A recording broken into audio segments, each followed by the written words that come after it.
They know I got them vibes, so you know them fans watching me. They in my chat with the shit. Oh, they must think they can stop me. See, we got rods on the scopes. Now don't get sniped out the lobby.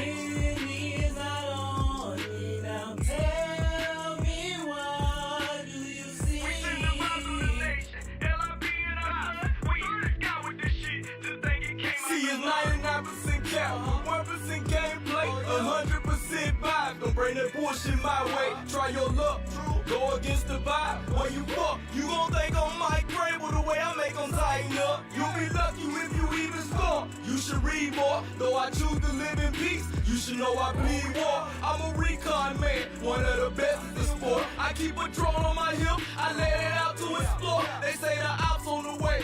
I see one, I know it's more. They just ran inside a building, my EMP on the floor. Make a panic, play support. Crypto going manic, they tryna figure out how I do assault damage. Real just march the surroundings, I know they can't stand it. Morosky sending out his ghost and they don't understand it. I'm headed to the high grounds to get a overstanding. Now you from a distance, see your partners, they done left you stranded. Damn, you know you headed to the lobby, right? Sorry for your awful fight, I admit it was easy. Get you some practice or you always die. I know you doing that ping thing, they gone, made it out of sniper range. Level 1 knockdown shield, been 7 minutes in the fucking game, I'm devoted. Hit you with the devotion, hear it wind up, quick motion. Now I'm headed with the wind to your partners, but I'm focused. Cam was always first hit pick that beast wheel. on the hunt, ghosts, we reloaded. Wow, Cam was like that. Becker. I bet you ain't mad about Amari DeMarcado's fumble now, are you, sir? Ronaldo, KT2 the GOAT. Can't believe this dude is still on Cam's shoulders. I got you, bro. Now, Ronaldo, say people is getting fired. Did y'all expect? Did y'all expect people to keep their jobs? That's how this works.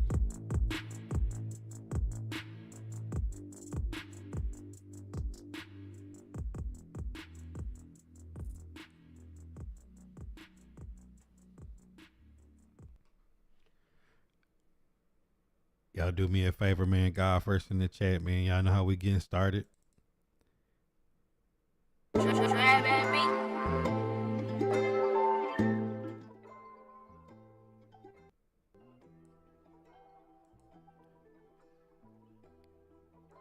Season is over. Appreciate y'all being here. Mo, what's good? Lacey, what up? Real deal. Put some respect on y'all. Y'all still gotta do something in the playoffs. I'm optimistic of the turnaround. Let me teach you how to vibe. The Patriots, the Bears. It gives the Titans hope. Patriots, the Bears. It gives the Titans hope.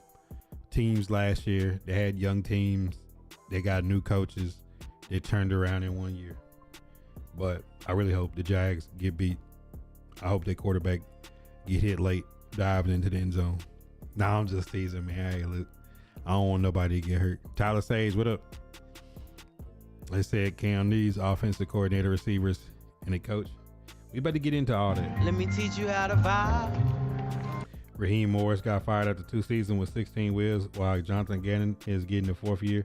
Let me teach you how to vibe. 3 seasons make it make sense. If they hire the right guy, it's all worth it. D'Angelo, what's popping? He said, what? Nah. Dre Day, what up? Playoff start Saturday, winner go. Well, so for some teams, playoffs started today. D'Angelo was good. GG's to all the Jag fans out there. Hope y'all do well in the playoffs. First round exit. Big Jeff, Cowboys, losing season for the Cowboys. Man, Big Jeff say check the cash out. Let's see what we're talking about. You ain't got to come in like this, man. Look, man. Internet moving slow today. What's going on? We got fiber around here.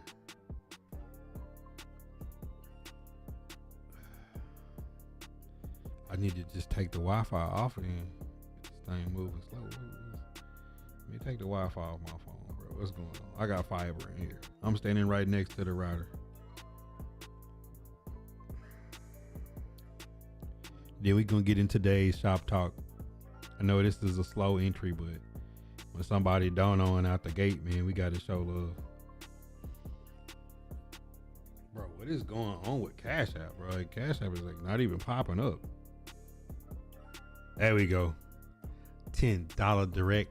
Don't know the Cashapp. He say may have not went 8-1, but y'all still getting the dono dragon stickers in the chat, man. And if you ain't following on Kick, where you can drop stickers if you're not a supporter on any other channel, make sure y'all watching on Kick, no ads, picture in picture, and you got 50 emotes that you can use free. He said AFC Championship. Say it with me, Duval. I say it better than your coach. You and the Eagle Bearland Titans in a better position than the Cowboys. F y'all. Man, hey look, you was praying on Cam's downfall. Cam is always last. He said Jags gonna be Florida's team next year. Y'all here to stay? I mean, the Buccaneers got out the playoffs, and y'all in the playoffs this year. So, I mean, you can say it's y'all's. Y'all gotta do something now that y'all in the playoffs, though. How pissed are the Steelers fans gonna be if Pittsburgh loses? You can't blame it on one player though, even though that was a bonehead move by him. But it's got to be more than that. Right now, DK Metcalf is not playing defense, and Derrick Henry has 112 yards at halftime. So they need to be beating up their run defense with TJ Watt back. Kicked wheel. Time to find the next coach. You want Robert Saleh? Game would have went a little different if Cam was still in it.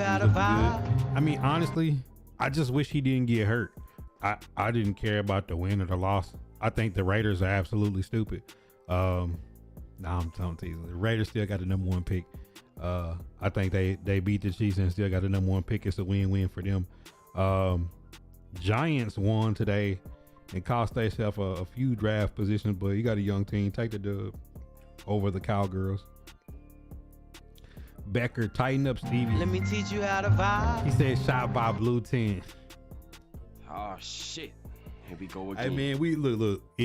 They kept on saying how Cam was the only quarterback that took every snap, and I said, man, please just make it through this game without him getting hurt.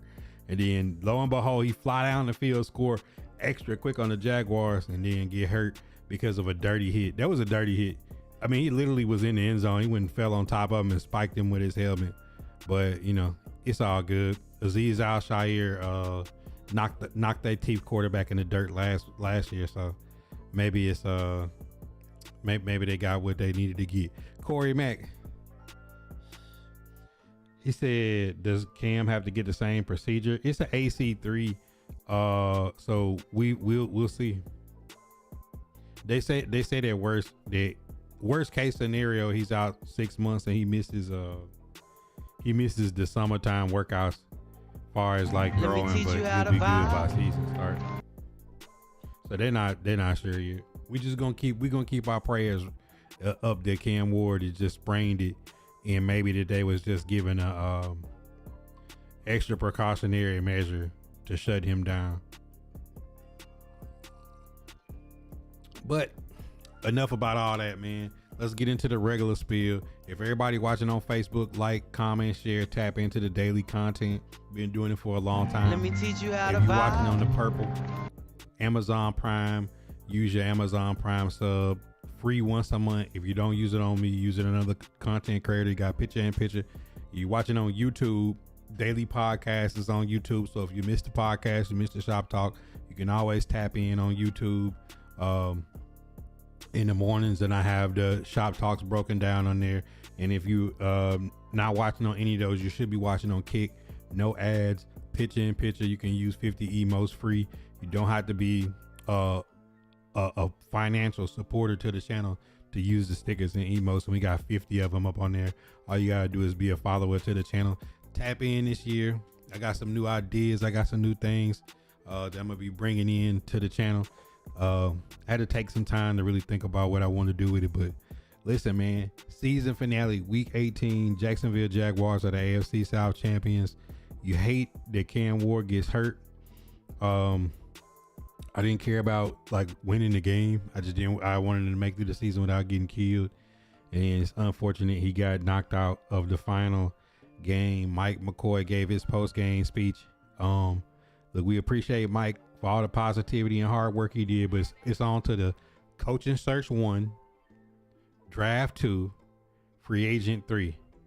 And then between Bergonzi, who will be spearheading this coaching search, whoever he brings in, they'll figure out the moves they want to make with L'Jarius Sneed and Calvin Ridley with this upcoming season.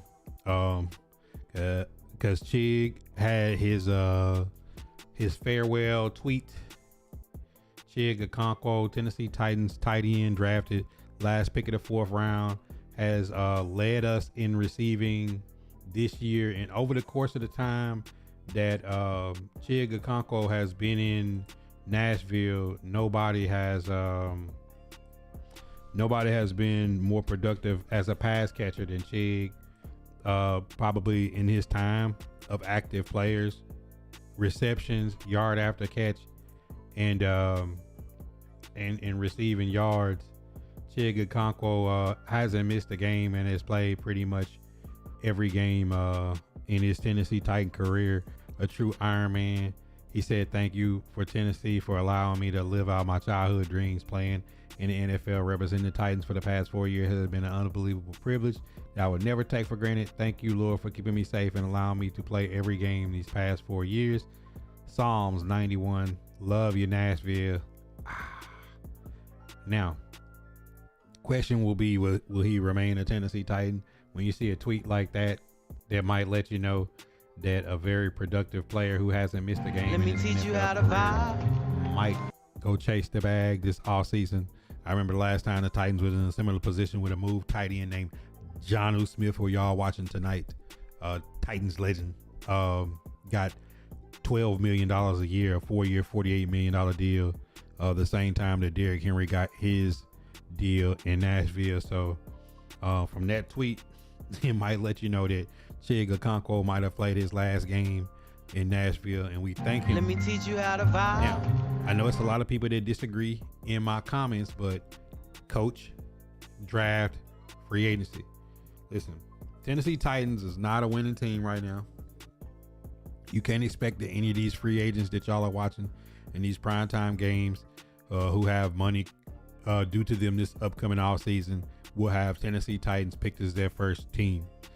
Same thing will go with a coach. I don't think we'll have our first shot at coach. I think other jobs, even though we'll have pick number 4, we'll have pick number 35, number 66, and 101. Even though we have that in one of the league's leading cap space and a young roster to work with, I still think it's going to be hard to get the guy that we want in Nashville in free agency and coach. But the one thing that you can control is who you draft and who you groom to come in. We had a really good rookie class this season, so let's see if they can add on to that. I see Sala in the chat. I see McCarthy in the chat. There's a lot of Tennessee Titan fans that hate Matt Nagy. I'm not a Matt Nagy supporter, but I think he needs to get an interview. Last time Callahan came in, they just stood still and they was enamored with him, and they felt like they had a home run marriage after Mike Vrabel turned out to be a nightmare. That Mike McCoy got more out of this roster than Brian Callahan did in his half a season of coaching. So I would say that those same people have been removed of their duties. For the people that are mad at Amy Adams Strunk, she did the right thing by getting rid of Callahan, and she's done the right thing by saying, you know what, we're going to let Chad Brinker deal with the finance. We're going to let Burke Nihill deal with this stadium and this country music television. And we're going to let Bergonzi, the football guy, draft his players, handle his personnel, and hire his coach. And he'll be tied to them, and they'll be married and joined at the hip. They'll be jumping the broom. So hopefully he does a thorough search.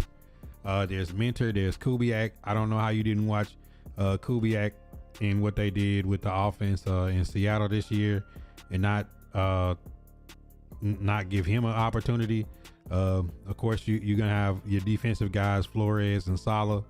But just like Nagy, McCarthy, Sala, and Flores will have to come in and lay out who their coaching staff will be.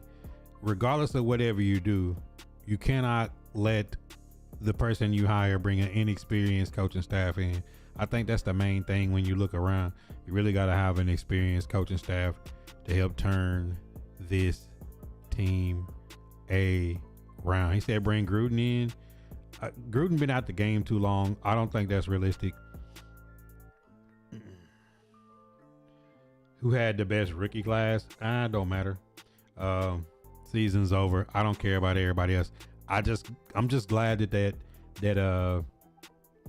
our rookie class turned out good. And the craziest part is Zietler goes out, Corey Levin comes in, and then Corey Levin gets hurt, and they have to play Jackson Slater. We've been asking for them to play Jackson Slater all year, and then unfortunately we get to see Jackson Slater block when Cam Ward is not in the game for the first time all season. So it just lets you know that this coaching staff has had a problem all year with finding ways to get their young players on the field, even in a losing season, a season that is almost a total loss. That Tim DK, Tyler Lockett had to walk off the premises for Tim DK to get his opportunity, and he goes on to break Tim Brown's record. And then him and Alec Aomon, the first two rookie pair in the last 15 to 20 years to have two rookies have 400 yards receiving, over 40 catches, and more than 4 touchdowns. Very productive from 2 fourth-round rookies from a coaching staff that didn't know how to get them on the field. So we've been dealing with that all year. We got to see a little bit of Michael Robinson at cornerback. Unfortunately, it's in a game that was pretty much Cam Ward came out 7-0, flew down the field, got injured, and the Jaguars scored 41 consecutive points. And this game ended just the way the whole season has been. Tennessee Titans, 8 seconds to go, should throw a Hail Mary that would take out the rest of the time in the first half.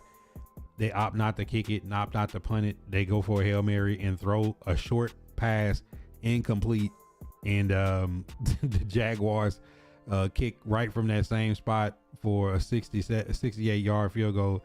Second longest in NFL history. Let me teach you how that to was just vibe. a culmination of what this season has been. Go down, score. Cam Ward gets hurt. Brandon Allen comes in, throws a pick six, and then throws a pass short when he should have thrown a Hail Mary, which would have ended the half. Both times that we played the Jacksonville Jaguars, we made bonehead plays that cost us, but nobody cares about the win-loss of this game. It's just how fast can we get to this offseason and deal with this roster and this Let me coach. teach you how to vibe. Happy New Year, Ethan. Yeah, I hope Bones Fossil comes back. He's made waves with our special teams. He said Tennessee Titans. Chris Shula should get an interview. How big was that for the Titans fans to hear that Begonza's going to handle 100% of the head coach search and a roster decision? I mean, it wasn't big for me because I told everybody it was going to happen months ago. I don't know if y'all remember that pod when I said you have to let me teach Bergonzi you how to hire his vibe. guy and tie him to him.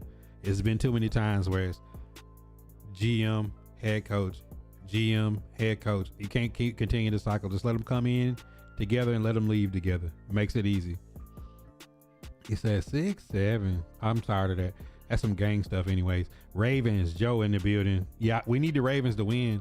See, right now, the Tennessee Titans have pick 4, pick 35, pick 66, and pick 101. If the Ravens win tonight, the Tennessee Titans get a second 4th round pick. So the Titans will effectively start the draft with basically 4 top 100 picks. And if they trade back, they could have 5 or 6. So things are looking good for the Tennessee Titans, because if you look at the draft board right now and you say that looking at the NFL standings, the week will have to end, and then they'll have the strength of schedule, which the Tennessee Titans had a Let me really good teach you strength how of to schedule. vibe. I don't know how you have the toughest strength of schedule of all the teams, and you was the worst team in football last year. But looks like the Raiders will pick first, then the Jets, then the Cardinals, then the Titans. So if Raiders and Jets are both picking QB, then it would just leave it to see what the Cardinals are going to do. At pick 3, Tennessee Titans could be in a very good situation when it comes down to it. Being able to take one of the elite edge rushers in the draft will still be there, and they could still potentially trade back a few spots and get extra draft capital. He said they better choose Nagy for y'all's next head coach. I don't think they need to think about who they're gonna pick. I think you need to think about it like this. Here's a wall of candidates. Here's their resume. Here's the offensive minded guys. Here's the defensive minded guys. Okay, they all come in. Let's say it's 7 guys that you have. Let me see who these 7 guys are gonna bring in and what they want to do with the roster. Because if you're Mike Bergonzi, Mike McCarthy had a really good idea with offense. Nagy had a really good idea with defense. Shula said this. Flores said this. Saleh said he was going to do this. Let's take the best of all of that and get the guy that's going to marry up with Bergonzi the best and has the best plan.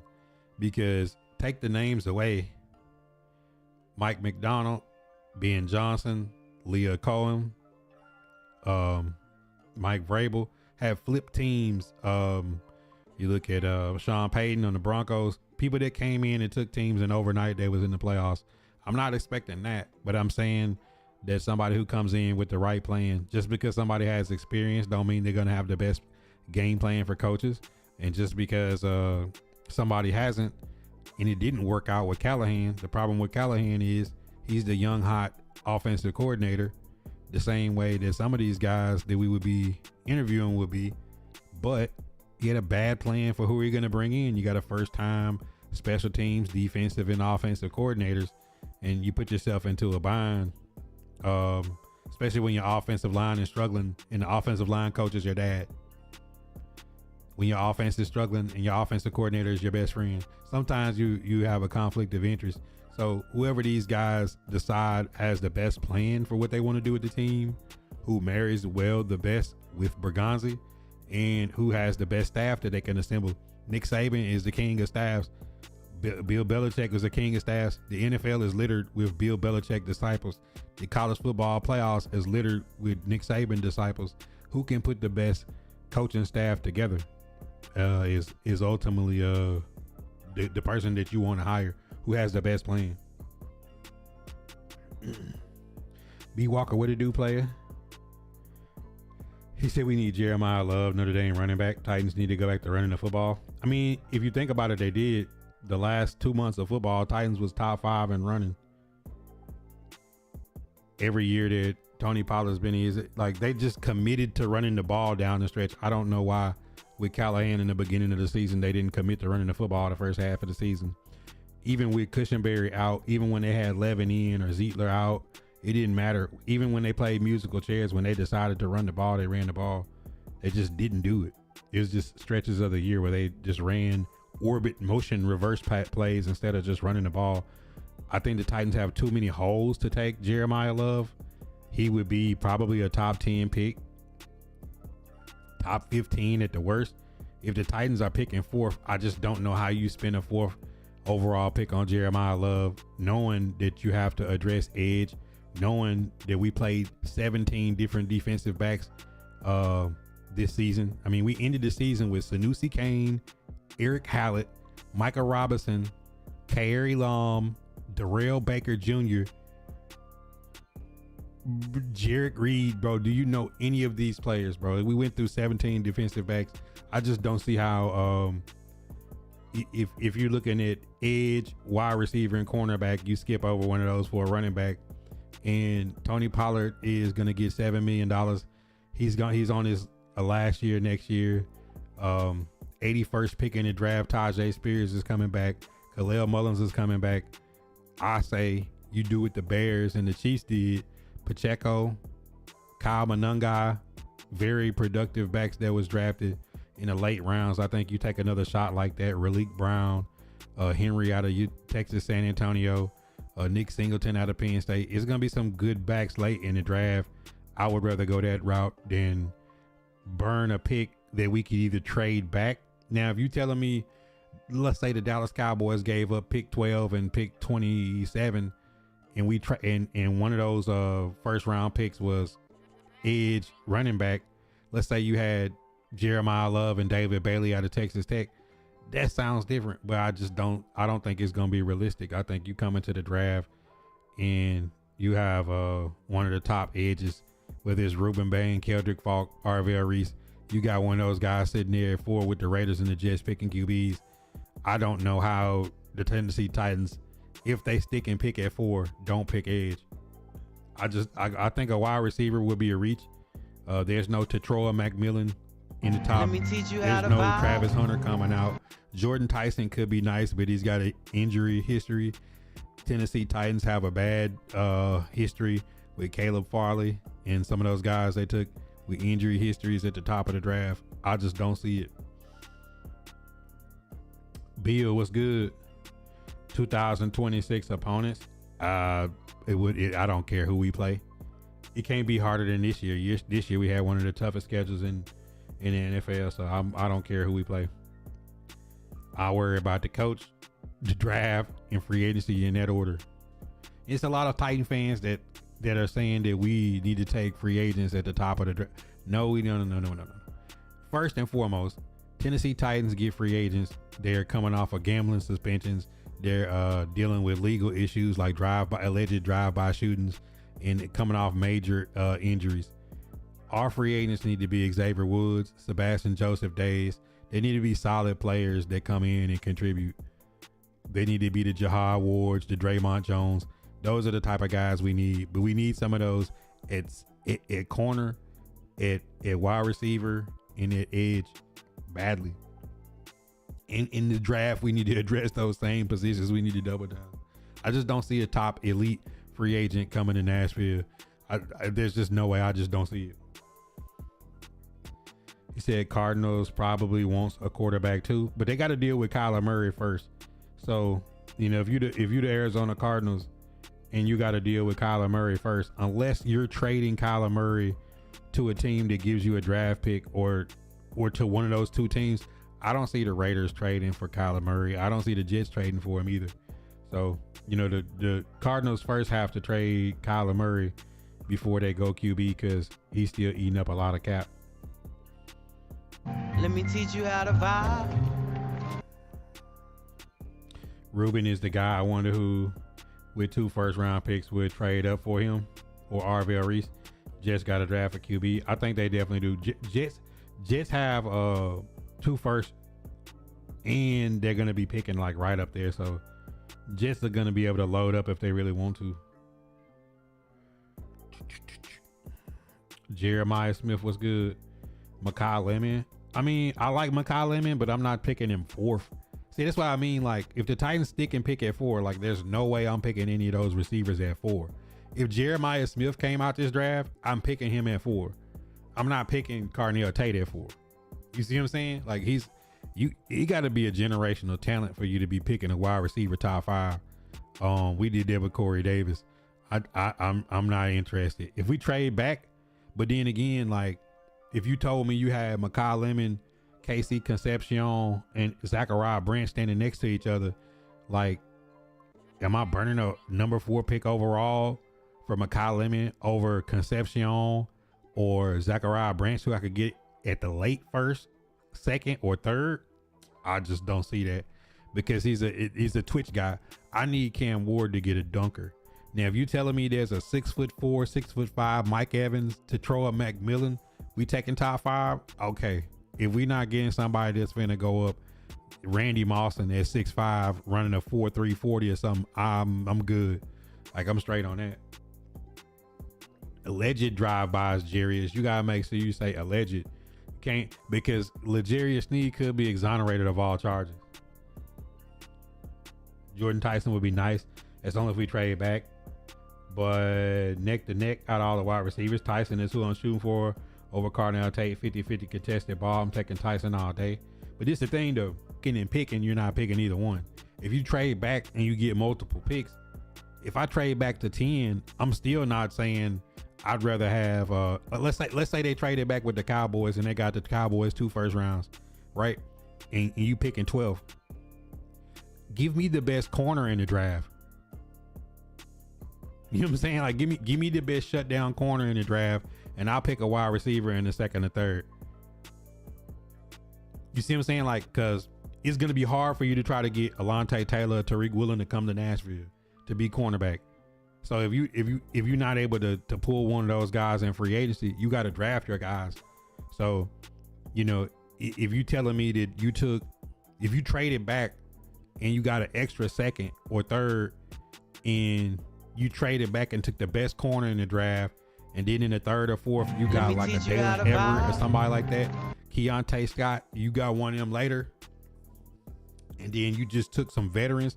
Let's say you took the best of your free agents to bring back as your backup corners. Let's say Baker Jr., Micah Robinson is under contract next year. You got Marcus Harris coming back, and let's say you put Elam or somebody as cornerback 6 or 7, just to have depth. Like, for cheap, that's the best case scenario.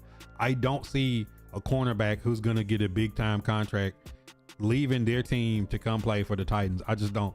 Like, the same with edge, like Jalen Phillips, Adafio Way, Boy Mafe, Kayvon Thibodeau. Like, do you see any of them leaving their situation to come to Nashville to be edge? I just don't see it. Like, last year we got Draymond Jones, and honestly, that's about as best as you're gonna get, having Arden Key and Draymond Jones. Let me teach you how to $10 million edges that are like rotational guys, but not the guys for your future. You see what I'm saying? Like, it's good at all positions. The same with wide receiver. Like, we paying Calvin Ridley $28 million next year. We can cut him at a certain time in the year and save, I think, $15 million and still eat 10. But you still eating $10 million, and you still got to turn around and go give somebody else money. Do you really want to give Romeo Doubs or Alec Pierce $25 million? No, I didn't want to give, like, they didn't want to give AJ Brown 25. I just don't see them giving Alec Pierce or Romeo Doubs 25. It just, I know the market has moved a little bit, but they ain't AJ Brown, bro. Like, you know what I'm saying? Like, these guys are twos. Like, they ain't Michael Pittman, and it ain't Christian Watson. Like they're not the number one on the team they own now. So I don't see why we would be paying somebody's number 2 to be our number 1. We've done that before and it hasn't worked out. Nosy, what's the word? He said Hall on the Jets. I mean, think about it. You're gonna have to pay Breece Hall $8 to $10 million, and then cut Tony Pollard and eat $2 million to bring in Breece Hall. I do it because he's younger, but then there's no guarantee that Breece Hall gonna be that much more productive than what we got in Tony Pollard. If you got Tony Pollard and you can keep him and trade him next year, or cut him with no guaranteed money on his contract after a certain point in the season. Let me teach you how to vibe. Like, with him and Tajay being on their last years, they're gonna be running for their life. I would draft a late round guy to put in the rotation to when they both gone. You got Khalil Mullins and whoever you draft, and both of them come off the books. I like, think about it. If you Breece Hall and you on the Jets, are you gonna leave the Jets to go to the Titans? Like, like, the Chiefs wouldn't give up a 4th round pick to get Breece Hall, so it just put you in the mindset to think about, like, why wouldn't Breece Hall go to a team that's already winning, that need a running back? Why wouldn't Breece Hall just say, I want to go to the Commanders, and Jaden Daniels is healthy next year? You know, it's like, that's the type of thing you got to think about, the mindset of the player who you're dealing with. It's nobody's dying to come to Nashville. Zay, what's good? He said, what you think about Nick Harbor? I think Nick Harbor is going to get in the draft and run a 4.2 40 at 6'5". I think some teams' head's going to explode. He's going to move up to late 1st or 2nd round. Just because he's a freak athlete, people are going to be thinking about DK Metcalf when they see him. I would say Spencer Fanu, but our line finally got it together. Plus, I doubt we pay all that money to Dan Moore just to draft a left tackle, even though we should have for the longest time. I honestly think we should be looking at, if you're going to draft somebody, Penn State has an offensive guard that's going to go 1st round. He's going to be the 1st guard taken. I don't want to take a guard in the 1st. I think you talking about sliding to the 2nd or 3rd. Pregnon on Oregon, go look at his tape, and Basantis on Texas A&M. Those are 2 guards that I like coming out of college. They could be 2nd or 3rd round picks. Now, if you told me they traded back and one of their extra picks was like a 2nd round guard, like last year we traded out a Luther Burden spot to get Femi and Kevin Winston Jr. If they was in a similar situation at pick 35 and they traded back to, like, let's say 45 and took Basantis or Pregnon, and then got another extra late second or third round pick that they burnt on a corner or another wide receiver. Like, let's say you trade out of 35, but the 2 picks that you get out of that is Basantis and Zachariah Branch. You just filled 2 holes. Zachariah Branch would be a very, very twitchy speed guy that could move and do a lot. Added into a rotation, a stack, a guy that could go in motion and add another dynamic part to our offense. And then boom, if you had, Basantis or Pregnon with that extra pick from trading back, boom, you double dip the chip. And then there goes your guard. You have a second round guard, a first round guard, a first round right tackle, and then $80 million at left tackle and 55 at center. Then I still bring Corey Levin back and have Jackson Slater. And I'd groom Jackson Slater to be my center when Cushenberry's contract is up the next year. If I was just thinking ahead and doing it that way, and then the best of Hance, Dellinger, and Moss, I would keep the best 2 out of 3, and then I would bring back Udo and Crenshaw Dixon and continue grooming them. Because you got to look at the Jags. We spent all that money at center. We spent all that money at left tackle. We spent all that money at right guard. They got a left tackle that's playing for them, and they got one of the best records in the league and won the division. And that guy got $50 million over 3 years. And here we are paying, we paying a center more than they're paying their left tackle. It's like we lost in some of those departments. Last time the Titans had a first round 4th pick, it was Corey Davis. I would take a corner too. I like Jamal McCoy. DB is a must. It doesn't hurt to get a free agent veteran corner. What about Marlon Humphrey? He gotta want to come here. You see what I'm saying? Like that's the thing, is like, if the Ravens picked up Cheetah Bear Wouzier, who we cut in $7.5 million on, for Cheeto to still be starting and playing as good as he is, maybe, just maybe, the Titans should have done something with Snead and kept Cheeto if they was going to trade Jarvis. That's one of the weirdest things to me this offseason, and it coming into this season. They cut Cheeto because they wanted to start Jarvis. 2 games into the season, you trade Jarvis to the Jets. I'm not tripping on the Jarvis, but look how good Cheeto is playing on the Ravens. So it's like, now Cheeto is going to start on the Ravens next year, and we didn't pick up Amar Davis and cut him, and then picking up Marlon Humphrey. Man, are we just picking up whoever the Ravens say they don't want and can't play for them no more? We're going to take the good players that we got and send them to the Ravens and pay them?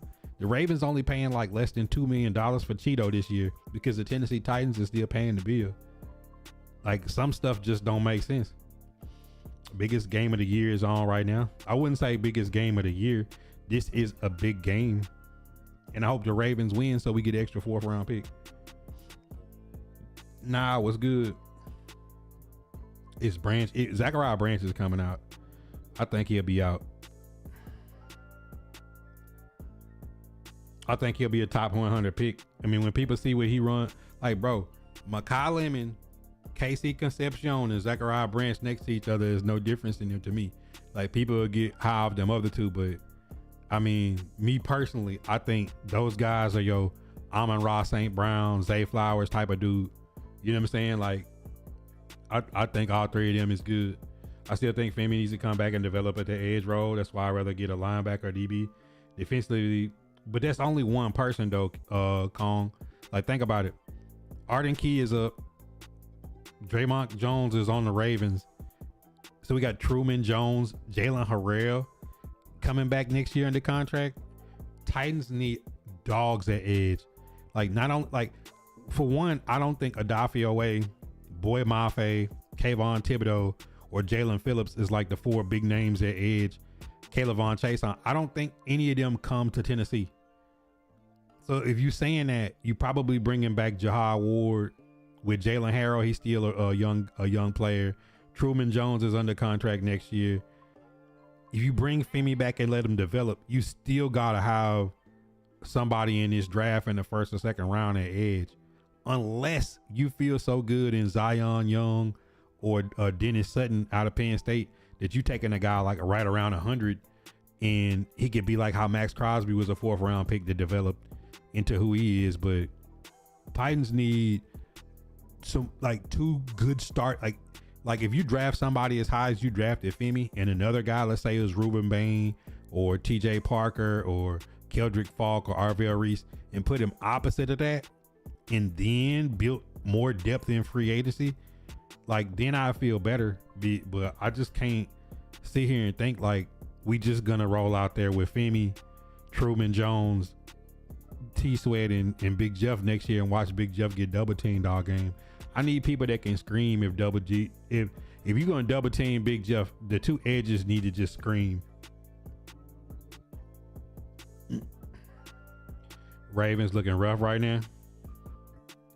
Michael B was good. Just watching the game. Yeah, I think we all checking it out. And this is the season finale for the Tennessee Titans. But Tennessee Titans should be on the upswing with this coaching search. I would really love for the Titans to get. I know people are hot on some of the defensive names and veteran names. I would love for a good offensive coach to come in with a really good D coordinator and a really good offensive coordinator. Keep Bones Fossil and go into this draft. Either take the best edge on the board or trade back and take like corner edge with those two picks, because people said McCollum and people said Carnell Tate, Jordan Tyson. You can't convince me that if you took Lemon, Tyson, and Carnell Tate and told me if I got to trade back and I got Denzel Boston or Chris Bell or Chris Brazel and added Zachariah Branch with them, that those two wouldn't dominate over these one just having. Titans have a 53-man roster with like 35 people signed the contract next year. They're gonna have so many holes in the roster, it's not gonna make sense. And just so y'all can, Let me teach you how to vibe. y'all know I'm a very visual person. Just so y'all can get a good look at it. This is what's coming back next year. Chig, y'all seen his tweet. Zietler is out. Calvin Ridley more than likely to be a summertime cut to save 15 to 12 to 15 million dollars. So Calvin Ridley's probably out, but there's no guarantee. Mason Kinsey, Ailmonier, and DK will be under contract. Pollard, Spears, and Mullins will be under contract. Ward and Levis. And then on defense, Winston Jr. and Woods is under contract. Hook is under contract. Ali Gay, Truman Jones, Femi, and Jalen Herrera are your edges. Barton, Gray, Mousy, and Williams would be your linebackers. But L'Jarius Sneed, with his legal troubles, unless he's exonerated of all charges, I can't see a world where he's not gone. And then y'all seen Michael Robinson play today, get his first action at corner, and Marcus Harris that will be back, the rookie, who I thought was our best corner all year, was Marcus Harris. And then Jeff and T Sweat. I mean, that's all that's gonna be under contract on offense and defense. If you're looking at that, I just don't know how you look at that and don't say either the Titans are gonna take the best edge on the board at 4, or they're gonna trade back and try to get a package to really try to address a lot of these holes. He said, how many picks do we have now locked in the spot? We got pick number 4, pick 35, pick 66, pick 101. If the Ravens win, we'll get another mid to late 4th rounder, a 5th rounder, 2 6th rounders, and a 7th. And that's without them trading. I don't see a world where you could trade, really, because they're getting $28 million next year. I don't see a world with the legal problems that you could trade L'Jarius Sneed. Tony Pollard could possibly be a trade candidate because he's only got $2 million guaranteed next year, but he's gonna get like 7. And then Tajay Spears is on his last year, his rookie deal. They got to make up their mind what they want to do with Chig Okonkwo, and I think Zietler is done. Arden Key is done. Maybe you could trade Xavier Woods. Maybe. I don't see anybody else on the team that has any value for a trade. Will Levis is probably the most tradable piece if he comes back. He's been looking good in his workout. So if Will Levis come back and throws good in camp, and somebody wants to take a shot at if he does a workout for somebody and somebody takes a shot at Will Levis, that could be another 4th to 6th round pick that you could add to that mix. But I don't like to me that's a pretty good set of set of pieces the Titans got far as numbers. 2 times, who's the best edge? That's arguably, some people are gonna say Arvell Reese is the best prospect, but just like Femi, he's gonna have to grow into that role because he's been playing stand-up backer and he'll be playing predominantly on the edge in the NFL. As far as what teams would want from him, Ruben Bain, preseason and all season, people would have said that's the best edge, but then people put statistics out that say there's never been a edge taken that has arm length problems like he has that's ever been a Pro Bowler. So they'd say he's like kind of a questionable first overall edge. Keldrick Falk has like the size and athleticism, but he's like, to me, he's like Jalen Phillips. You can play him inside out, but he hasn't fully developed like all his skills yet. He's kind of like, another work in progress. When you get these guys that, because they're the best player on their team, they just line them up where they need them at and don't let them just sit and work on their craft. It's like you still gonna have to work with him if you're taking him.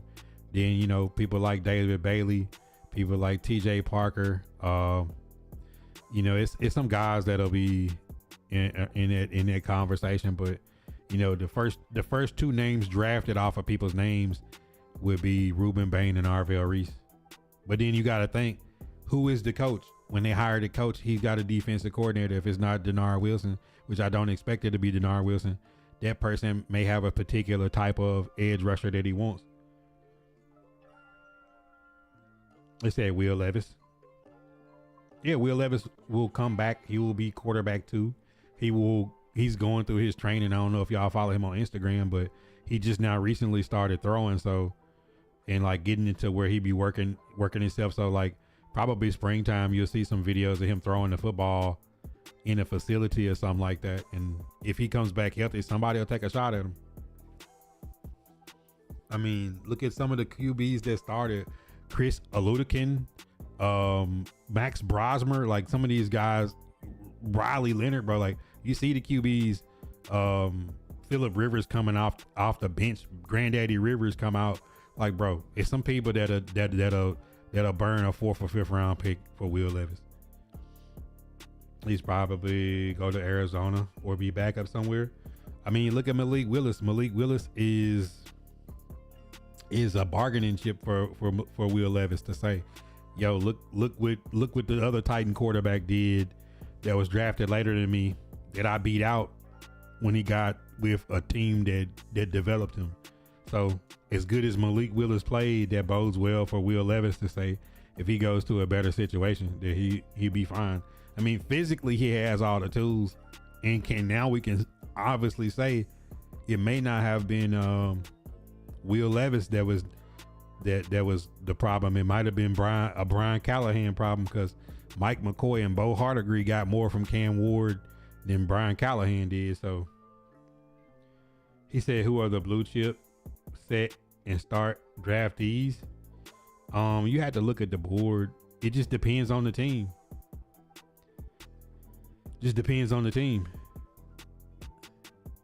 Like, I'm pretty sure if Dante Moore comes out, him and Fernando Mendoza will be the first 2 pick. Then, because it's some teams that need QBs bad and they're at the top of the draft. Then after that, people like some of the names that's coming out, but I don't see anybody in this draft that, like linebacker Sonny Styles and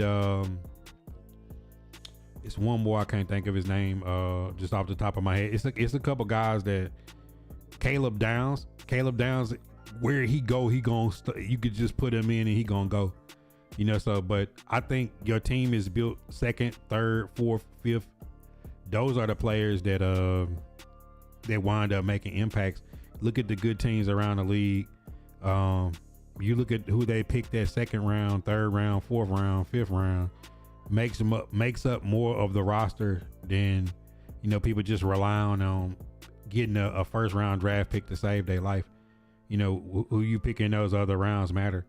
You look at the Chargers. Yeah, they got Joe Alt in the 1st round, but Lab McConkey was their 2nd round pick. Last year, Aronde Gasson was a 5th round pick. Sometimes people pick second, third, and fourth round picks. Look at the Titans. Jim DK, A.O. Monter, and Gunnar Ham. You know, number 2, 3, and 4 on your receiving chart as far as statistics this season came from all 1/4 round. You know, that's how the NFL works, is that second, third, and fourth round, fifth round gonna make up the most of your roster. Like no team that's got a whole team full of first round draft picks, but them second, third, fourth, and fifth is the guys that really make up the bulk of your roster. Titans need to draft Markel Bell from the University of Miami. It's some people from Miami I like. It's a good chance that they could take Ruben Bain at 4. It's a good chance that a guy like Keontae Scott would be more on the radar for the Tennessee Titans. A defensive back that can play and get after it, because when you play 17 different defensive backs in a defense in a season, you go through 10 different cornerbacks, and today you see cornerback number 11 get some burn. Like, that's kind of a tough situation.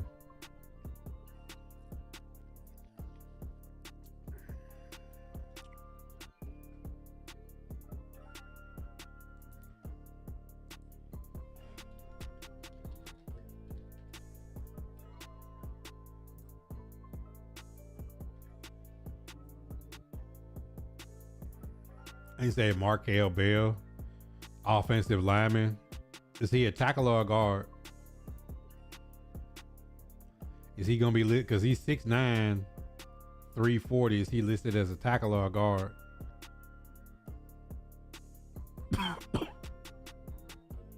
Titans need an offensive lineman, one of them corn-fed Midwest white dudes that grew up on the farm that got an ugly beard. That's what the Titans need on offensive line.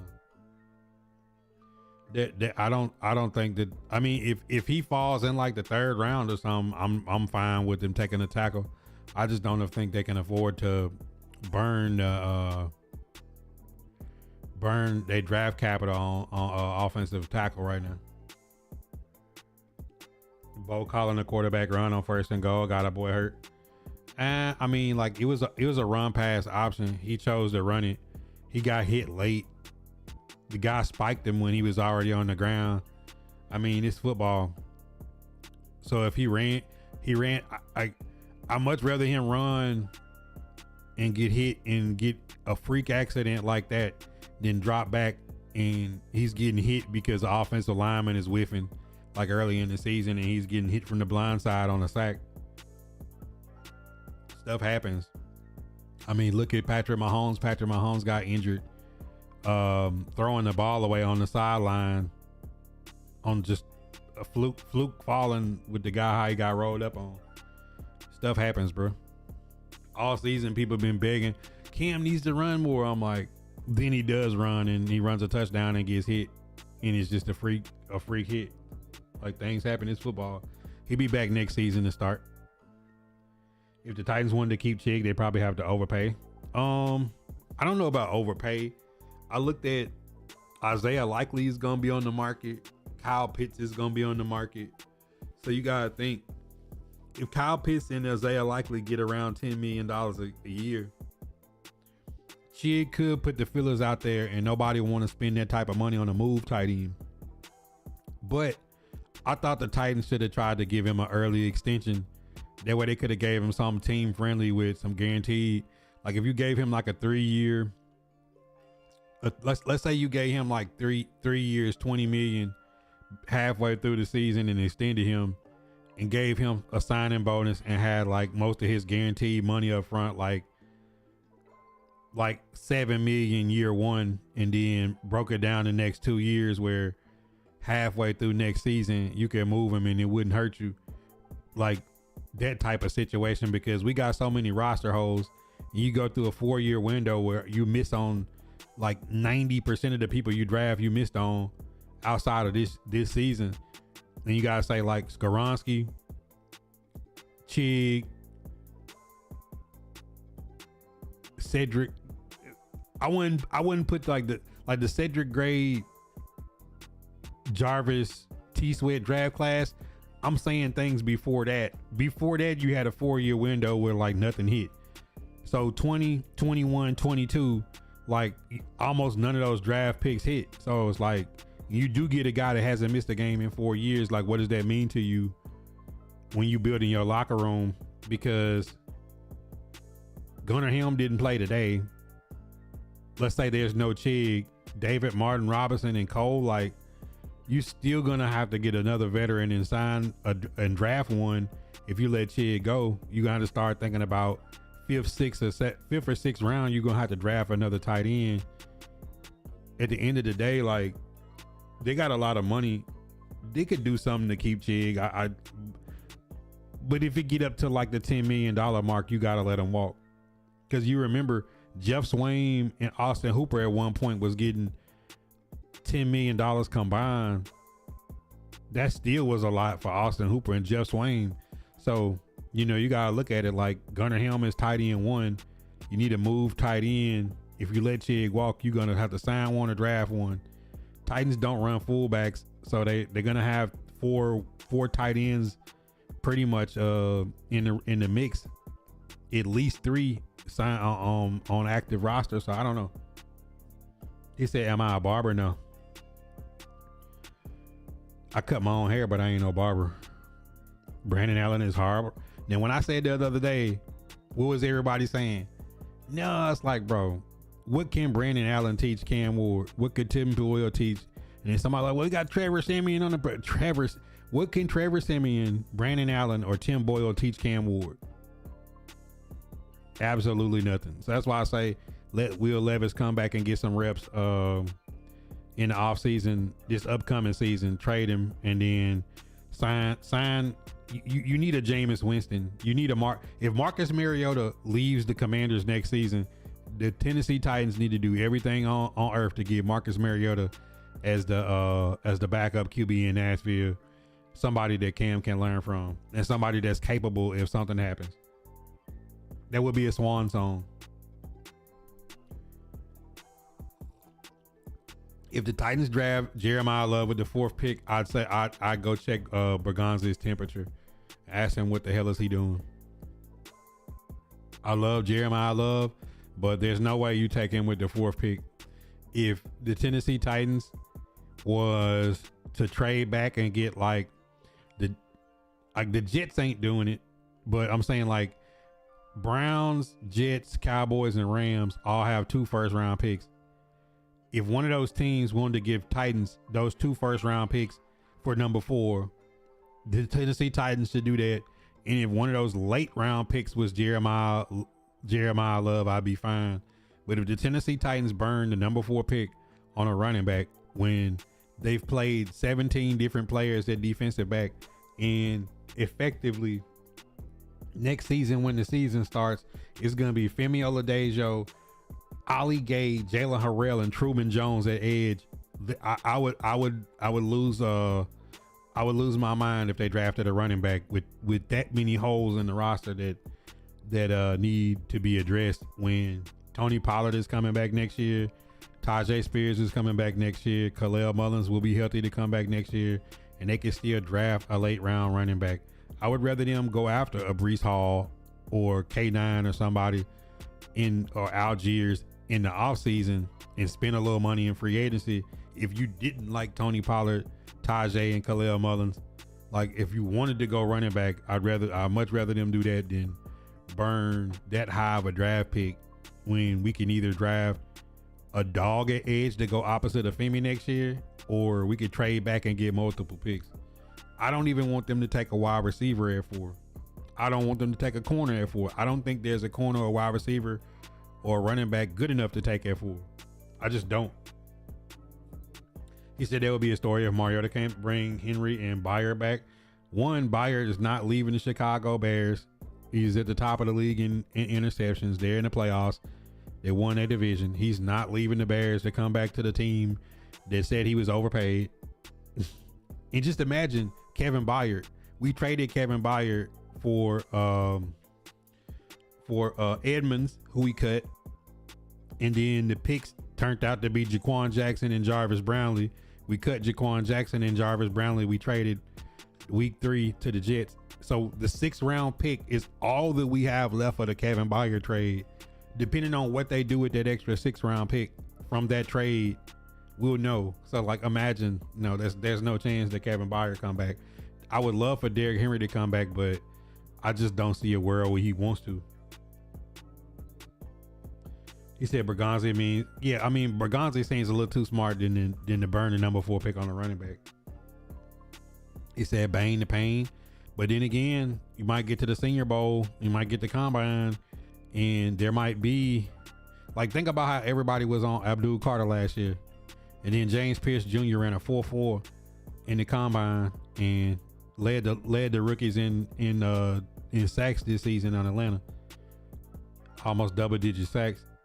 You let an edge rusher come out and run a 4.4, and the Tennessee Titans don't pick a 6'5" edge rusher that runs a sub 4.5 40.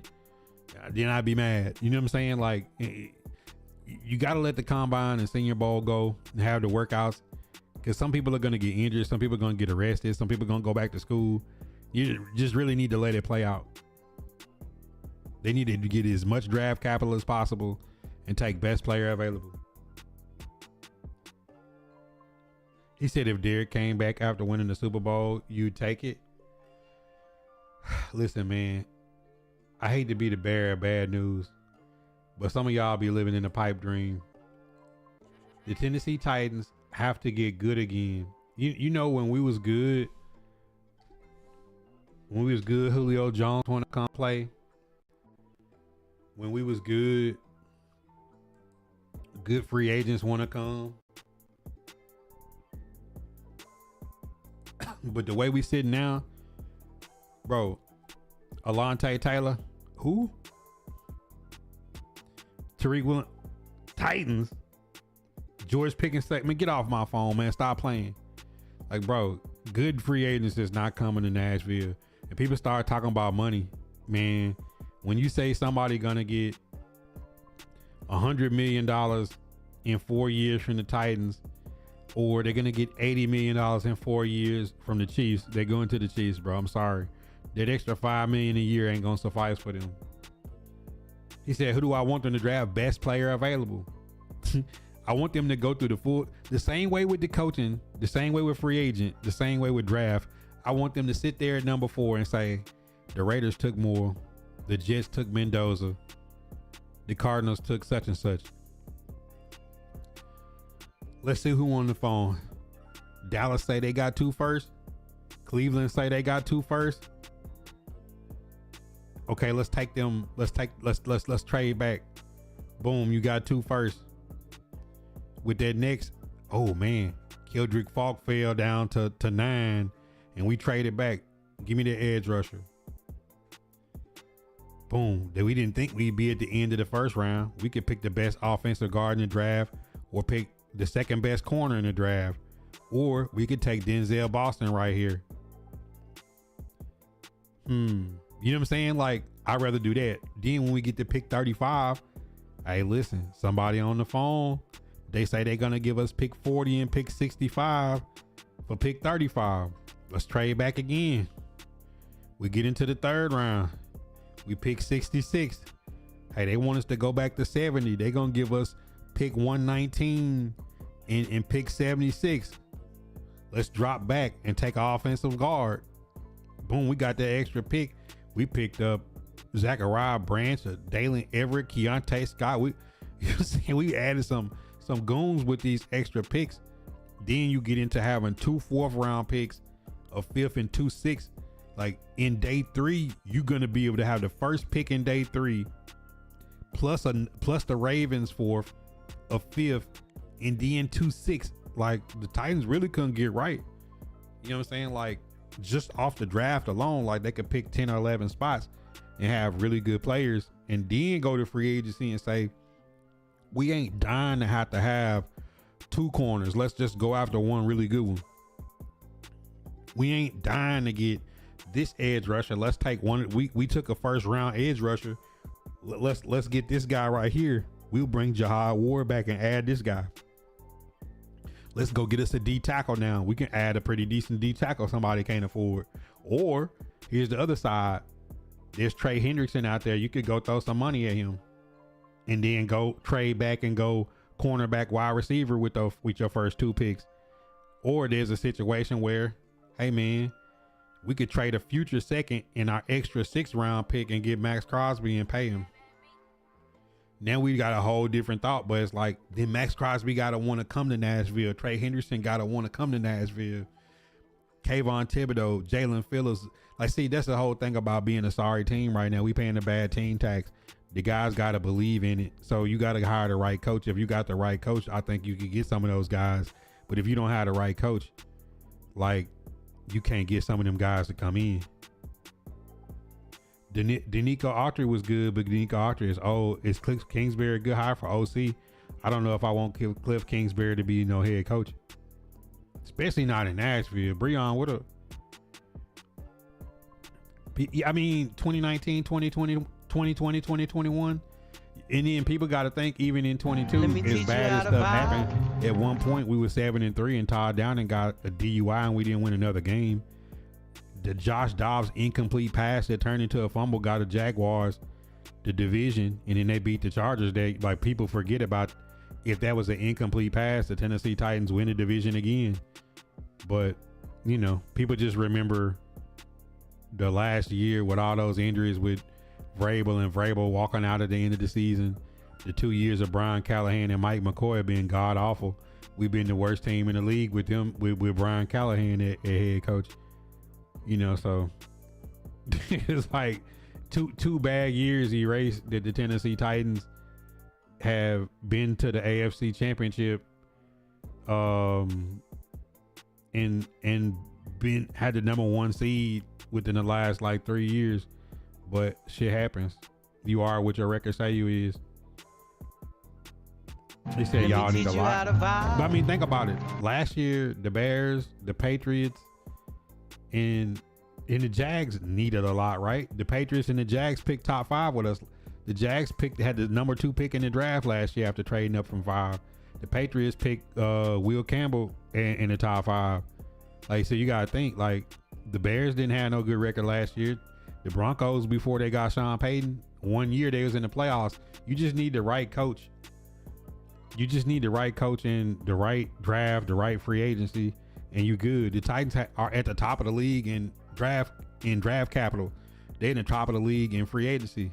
So whoever the head coach that comes in, get with Bergonzi, you're going to be able to spend $110, $120 million in cap space.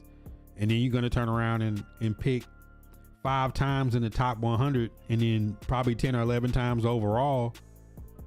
You're going to be able to load up with a young team, because it's really more coaching. It's really more coaching than anything. Since Callahan got fired, since the bye week, look at the development of all the rookies and how we've competed. We played a lot of good teams better than most people have played them. You know what I'm saying? Like, look at the Titans down the stretch, like they was in every game. Now today, Cam Ward score on the opening drive and he get hurt. They pretty much pack it in and give up 41 unanswered points. So it's like, yeah, now we're not good enough that we can make a mistake or have somebody go out and still win. We ain't at that level yet.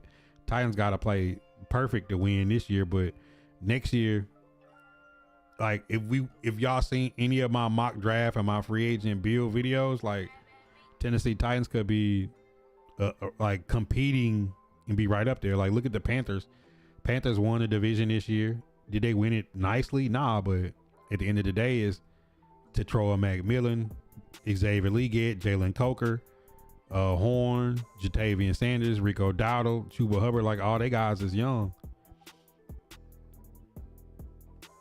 All they guys is young. New goal is losing 100 pounds. No more eating out, spending money on food. I've been diet, high on protein, eating fruit, getting the workout plan going. The number one thing is consistency. Is after you do it, to continue to do it. J-Rob set us back. We got to stop saying J-Rob. J-Rob didn't sign L'Jarius Sneed to $76 million for him to get an alleged drive-by shooting. J-Rob didn't give Calvin Ridley $28 million next year. J-Rob didn't sign Dan Moore $82 million, and move a first round left tackle to right tackle. J-Rob didn't sign Kevin Zeitler to $9 million this offseason. You know what I'm saying? Like, he didn't cut Cheeto to play Jarvis and then trade Jarvis to the Jets and Roger to the Rams. He didn't do those things.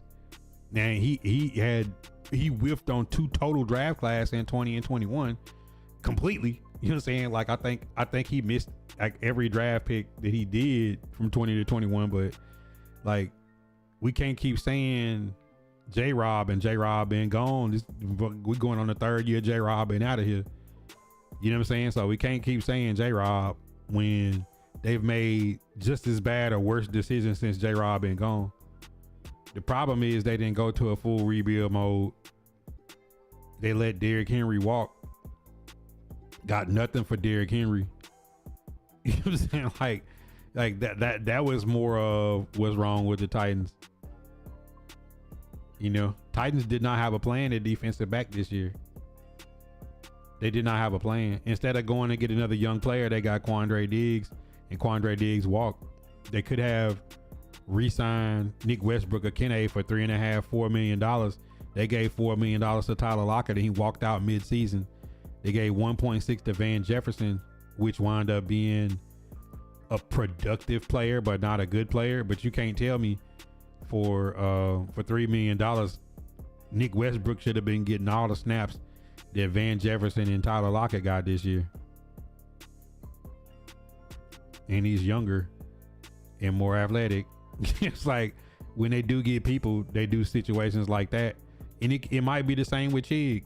Chig might be asking for $5 million a year, and they say no and go in a different direction. And we spent $6 million on Austin Hooper. We spent $3.5 on Jeff Swain. They'll wind up signing a nobody tight end that ain't as good as Chig for more money. That's the type of stuff the Titans do. They cut Cheeto only to trade Jarvis to be stuck with Kairi Lam, Womack, Kamon Hall. Like, bro, get out of here, bro. Like, I can't be serious. You know what I'm saying? Like, Cheetos to still be playing corner for us. But that's the type of stuff that they do, is they make bad decisions and they make another bad decision on top of that.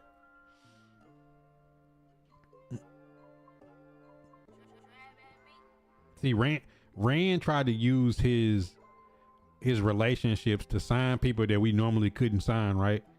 But they came with a price. You know, like NPF had a gambling situation. Calvin Ridley came off a gambling situation, and the Jags let him go. We paid him all their money, and then he's been injured and somewhat productive when he's on the field. He ain't been the number one we wanted. And then you got rid of D-Hop and Tyler Boyd, because Tyler Boyd fell off a cliff.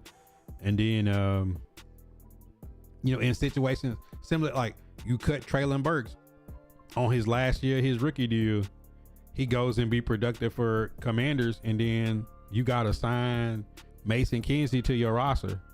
You got to sign, you know what I'm saying? You got to sign James Prochet. Like, they played hard, you know what I'm saying? But at some point, Tennessee Titans like a compound a bad decision with another bad decision.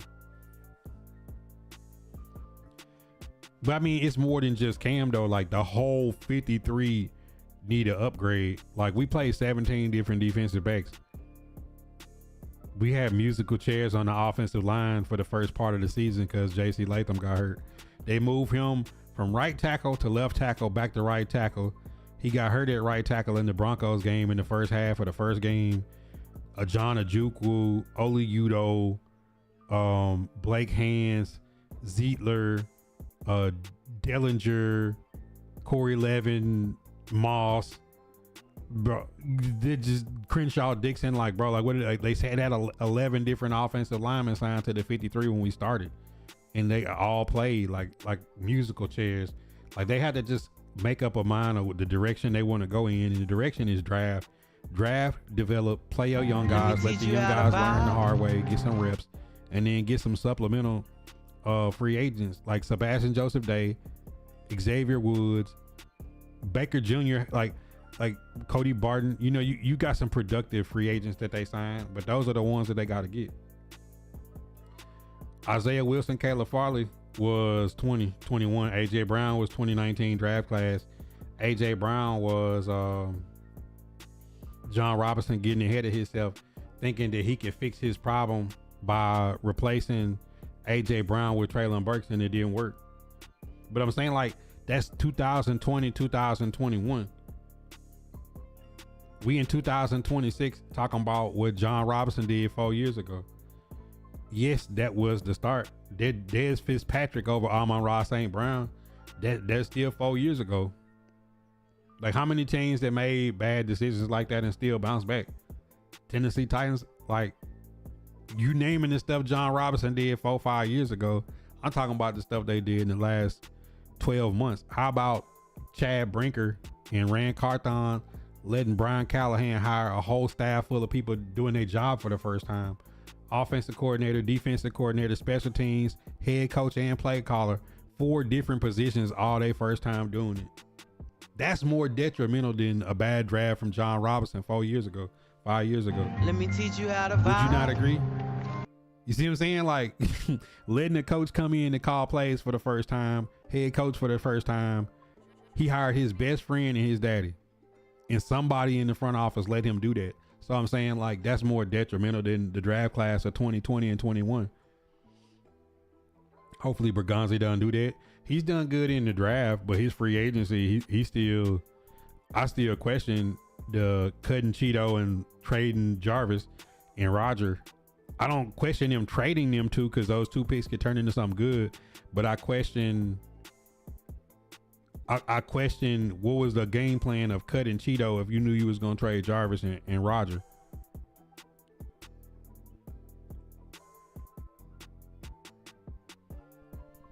Wide open, Zay Flowers. Oh, who is this penalty on?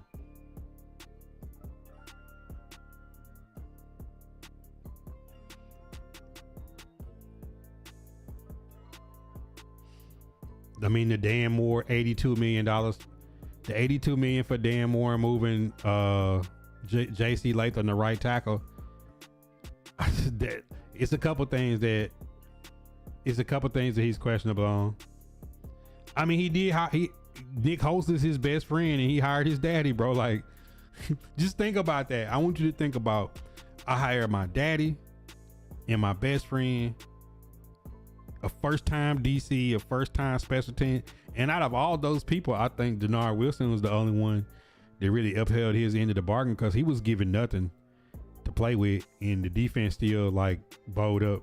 You know what I'm saying? Like, the defense still bowed up with less talent. You know what I'm saying? And just think about it. You can't question when I say about him hiring his best friend as OC. Respect to Nick Holtz, but I mean, you hired an OC who, after they fired you and demoted you of play calling, they went to the quarterbacks coach and asked him to call plays instead of offensive coordinator. Like, where does that happen at? Flag was defensive holding. J-Rob decision started. The mess the Titans. No, like, bro, y'all gotta stop talking about J-Rob. J-Rob is 2021. It's 2026.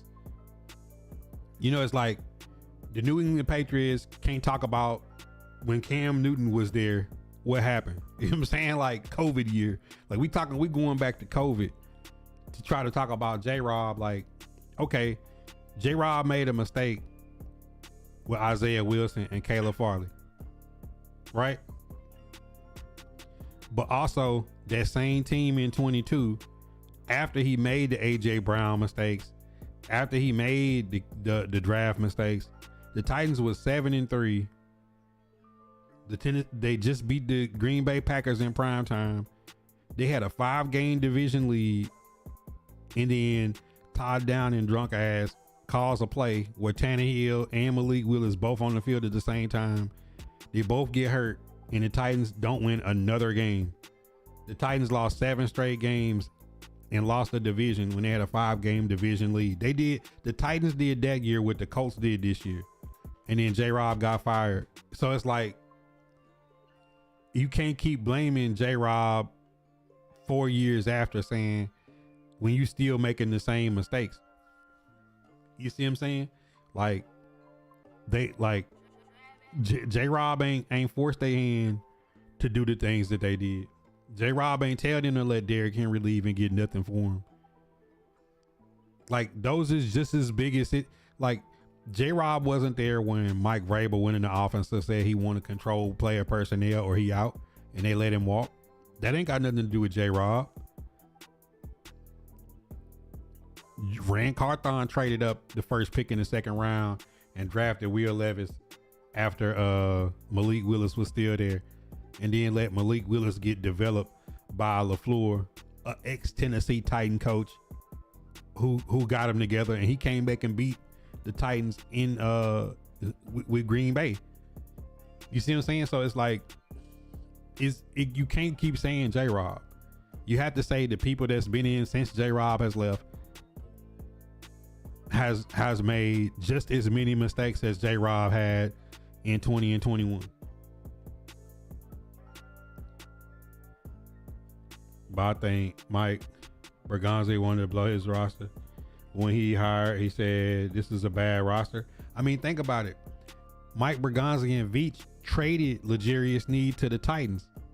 And then he came and then took the job, and then L'Jarius Sneed got to walk in like, damn, the person that basically traded me is my new boss now. I ain't playing next season. My quad hurt. You know what I'm saying? Like, that's literally what happened.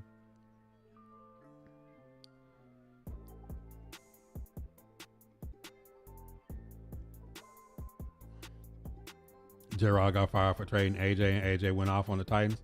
Yeah, but that was an emotional decision. I think they should have let J-Rob wait till the end of the season, and they should have had a closed door meeting, and it should have came out of it with Mike Vrabel having player personnel control.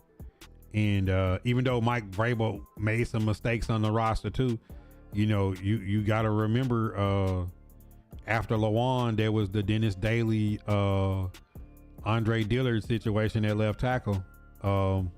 Like the Nicholas Petit Frere with the gambling addiction. You know, we Dylan Radins, some of the, like, right, they listen, Mike Vrabel is not exonerated of having some bad personnel decisions in his career. So we can't just put that on one thing to say, you know, there's a lot of mistakes made. But then again, Todd Downing got a DUI and still kept his job, and they fired John Robinson. So that should tell you about, like, the dysfunction that was going on. So, like, I say it's more than that. You know what I'm saying? It's just it's the way that it's the way that John Robinson went about that AJ trade. To be honest, we in a better position than the Colts. They didn't even know who gonna be their starter, and they don't have a first round pick. Yeah and no. I mean, they got a good defense. They got good skill position players out there. I mean, they got an all-pro tight end. And they got Michael Pittman Jr. Like, they have the skill. They got the offensive line. To me, if I'm the Colts, I just try to pick up. Like, think about it. Let's say the Colts make a move and get Kyler Murray. Like, you know what I'm saying? Like, they was good with Daniel Jones. They just fell off the cliff having Phillip Rivers and Riley Leonard out there. You know what I'm saying? Like, the Colts is, like, just think about the Rams. When the Rams had Matt Stafford and they didn't have a first round pick for 4 years, they still figured it out. You can figure it out without a first round. Remember, the Patriots used to always trade their first round pick. The Patriots used to never pick their first round pick. I mean, things can be done. You know, there's going to be, the Jets are going to have, the Raiders and the Jets going to pick 1 and 2, and the Jets got 2 extra first round picks. That still don't mean if they pick them that the Jets is going to turn out to be a good team. The Raiders are going to get the first overall pick. It don't mean that Pete Carroll won't get fired next year, and they'll still have Geno Smith paying him $37 million. Like, there's no guarantees. You know what I'm saying? The best teams pick at the end of the first round every year anyways, and they wind up doing more picking late. So just because somebody got a couple first round picks and somebody don't got none, don't mean that team won't figure it out. Wide open. Oh my God. Calvin Austin. What a game.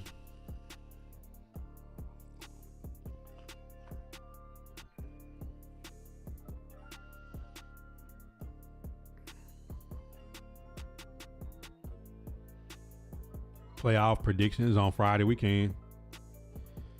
He said, "Look at Vrabel now," but see, no Titan fan is like surprised that Mike Vrabel turned the Patriots around with Robert Kraft and McDaniel, because we already knew Drake May had some talent, but Drake May didn't look like no superstar last year.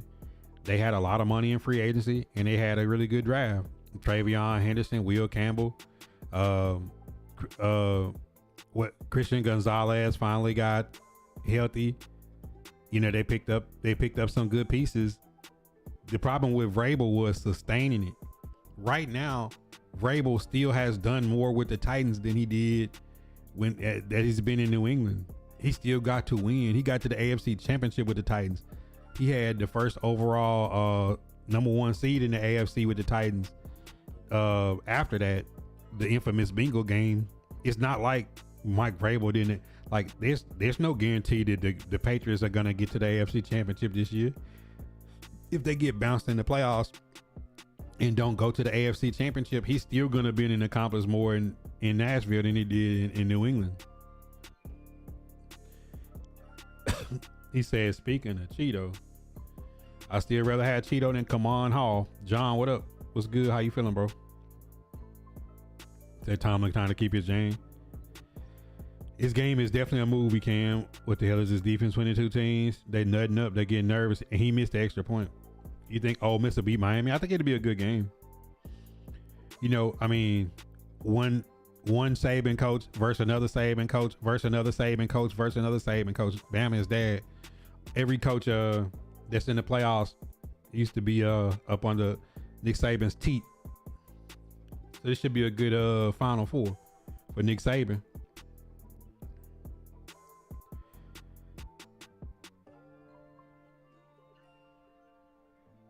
Until Tannehill throw 3 picks in the double coverage forcefully.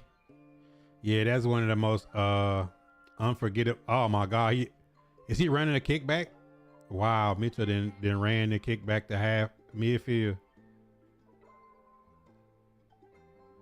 Man, if I'm the Ravens, man, I might just run a draw play with Derrick Henry right here. It's on a read option with Derrick Henry and just let him take it to the house. Trinidad Chambliss. Yeah, he's balled this year. He said Jazz gonna bounce out first round.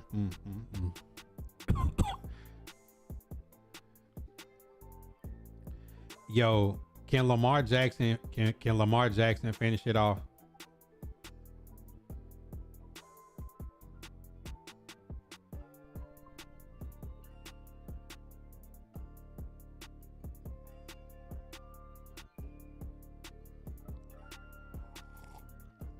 Nah, John, I've been super busy. But on top of the football content, which I'm gonna keep going, the sports content, we're gonna keep going, the shop talks, the mailbag. I'm gonna be doing some IRL content. I'm gonna be doing like one project a month with my wife. We're gonna be like doing some additions in the attic. I'm gonna be doing some additions to her craft room. I'm gonna be remodeling the stream room. I'm gonna be doing some stuff to my daughter room, like in her content setup. We added a few things, but I'm gonna be doing some IRL projects I'm gonna make content with. Y'all know a lot of my content. I be watching creators that do stuff different than what I do. So I'm gonna definitely be adding that in. And I've already built an alternative page. And I'm gonna be posting some content up on my alternative page.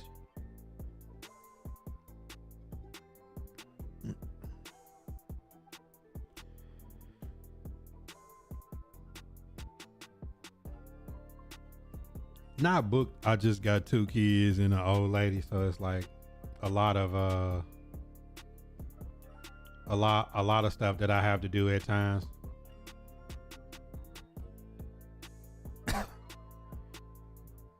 He didn't see D-Hop. Oh my goodness. Lamar.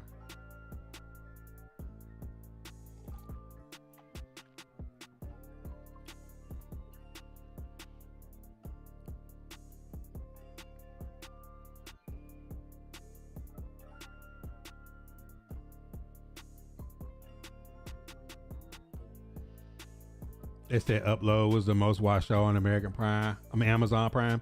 I've been watching this Korean show, and then of course I've been watching Stranger Things, so I'll probably add it into the mix.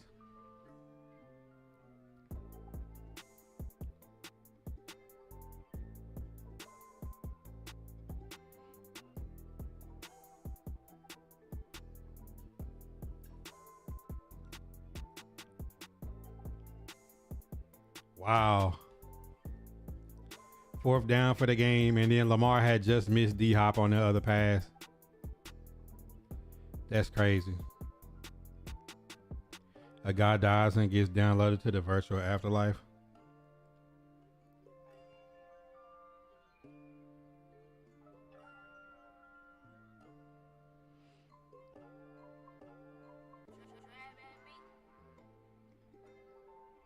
Yeah, Ravens trying to ruin the pick. He had D-Hop wide open. All he had to do is just do a little touch pass. All he had to do is do a little touch pass, and they was in field goal range.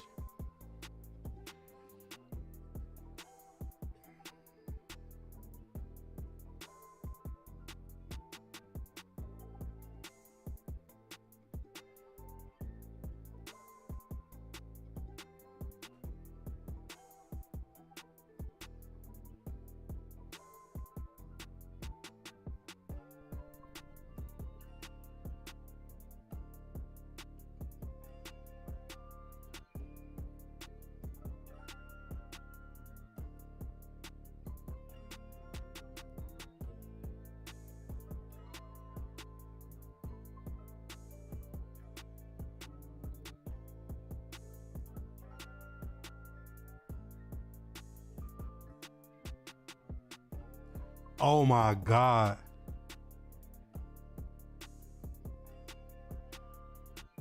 And he a free agent this offseason. He just earned himself a bag.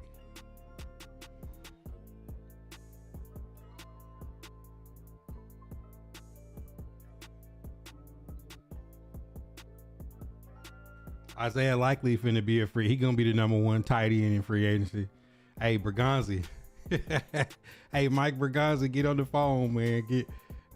Isaiah Likely is a dunk machine, man. Oh my God, Jalen Ramsey just got shit on.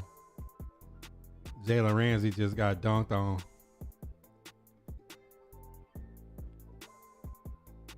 Oh my God, Jalen Ramsey just got dunked on, bro. How big was the missed extra point? Aaron Rodgers just laid back and said, man. Now the Tennessee Titans can use Isaiah Likely.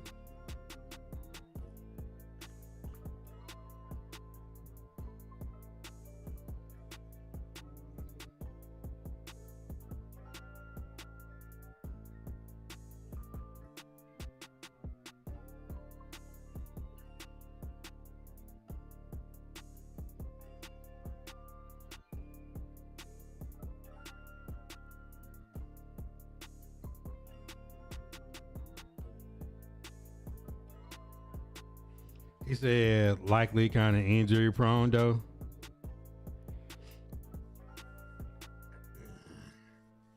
I mean, whoever we get gonna be paired up with Gunnar Helm.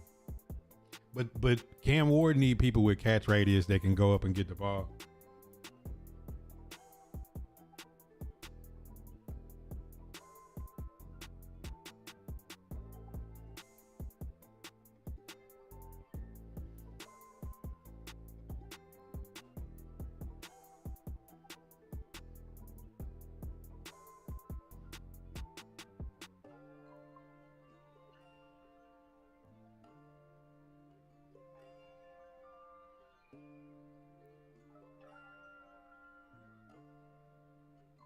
He missed it.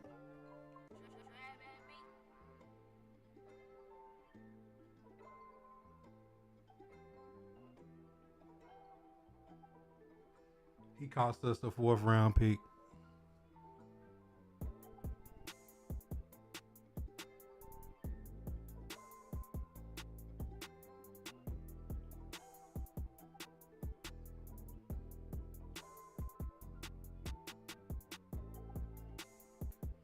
Loop just cost us a 4th round pick, bro.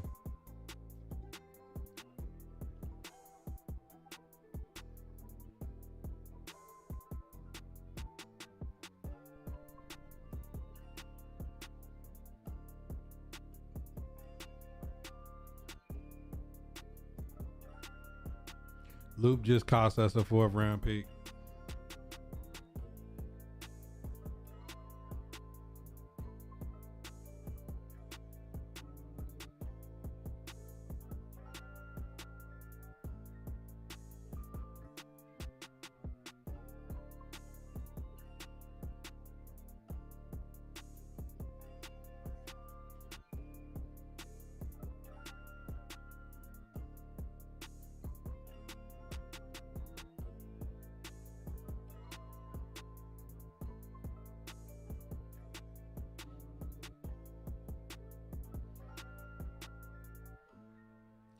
Oh man, he just cost us a 4th round pick.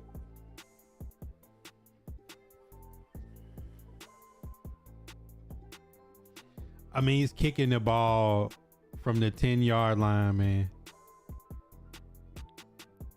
He's kicking the ball from the 10-yard line, man.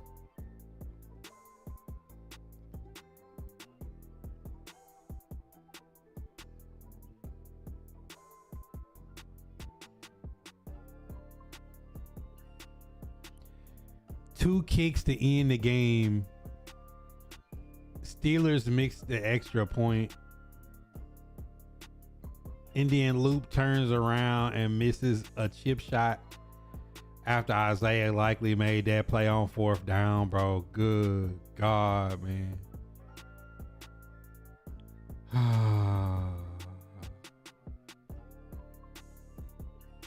And it was never close. Like, he kicked it and it was like wide right from the time he kicked it. From the time he kicked it, Derrick Henry said he missed it.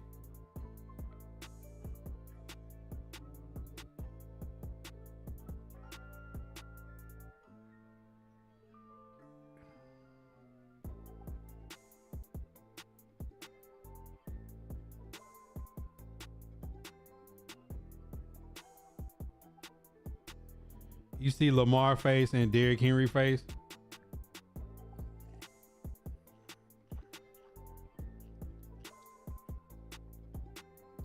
Yeah, Derrick Henry and Lamar face was like, bro, you can't be serious.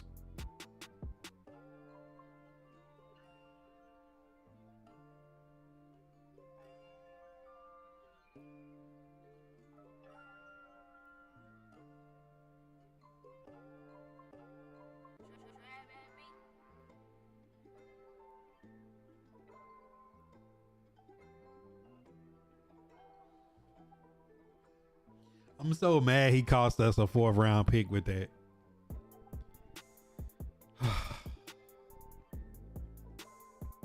Like, we probably lost like 30 spots in the draft order with that. Hey, congratulations to the Steelers fans, Ravens fans at the house.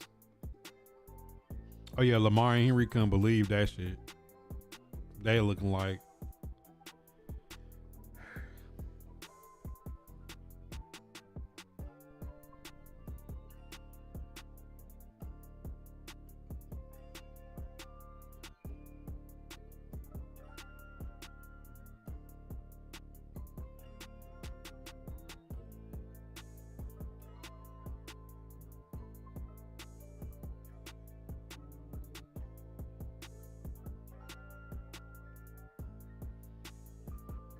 what's the thoughts on Cam getting hurt? He'll be back for next season. Don't worry about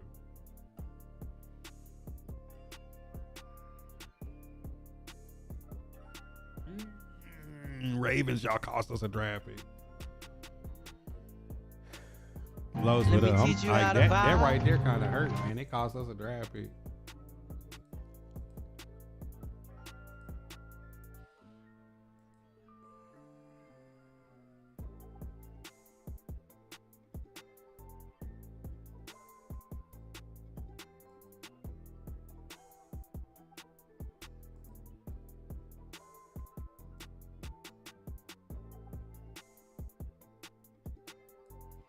I mean, Lamar me teach Jackson, you how to vibe. 238 yards, 3 touchdowns. Derrick Henry, 20 carries, 126 yards. Zay Flowers, 4 catches for 138, and the Ravens lose by 2.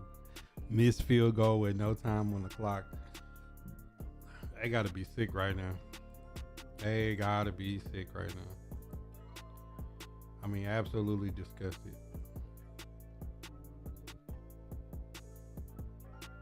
Yeah, that's a tough flight to the house, man. He might have to take a Uber, bro, or a separate flight. He need to get on a PJ by himself with his family and just pray with his loved ones.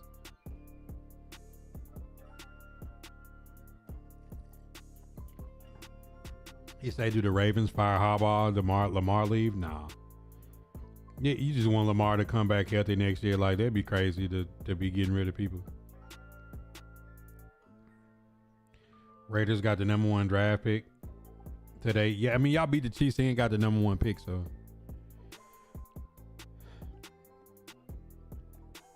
Think the Bills gonna sell versus the Jags? Nah, I think the Bills gonna win. He said Justin Tucker would have made that. Oh shit. Here we go again. Ah, man, it is true though. Justin Tucker probably don't miss that. Justin Tucker probably don't miss that. Get the most out of the postseason with the bundle. Watch. He probably don't miss that. You ain't lying. All right, so you got Seattle with a bye. Rams go to the Panthers. 49ers go to the Eagles. Green Bay Packers at Chicago. AFC, the Broncos get the bye. Texans play at the Steelers. Bills play at Jacksonville, and Chargers play at New England. I think it's Josh Allen time, man. I think it's Josh Allen time to get there. I don't know if he wins it. I think it's Josh Allen time to get there.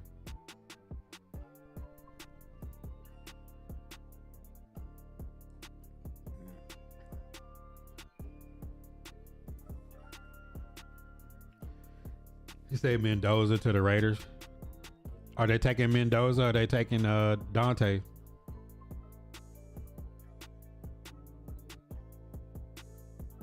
No, it ain't Los. They gotta be healthy and they need another dog at receiver. What's gonna happen in the NFL draft if Dante go back to Oregon? I think Ty Simpson comes out. I don't think Ty Simpson gonna go high. I wouldn't take Ty Simpson first round. The Mendoza pick becomes expensive if Dante Moore go back. That would shake up the draft though if Moore go back to Oregon. But if I'm Moore, regardless of what happened in the playoffs, if I'm Moore, I come out if I'm gonna be picked in the top. If I'm gonna be a top 3 pick. Yeah, I mean, Lamar did everything he needed to do. Loop just got to make that kick. He say Rams year. Y'all was my pick. I felt like the Rams and the Eagles, regardless of what everybody else did, I felt like the Rams and the Eagles did the teams to beat in the NFC.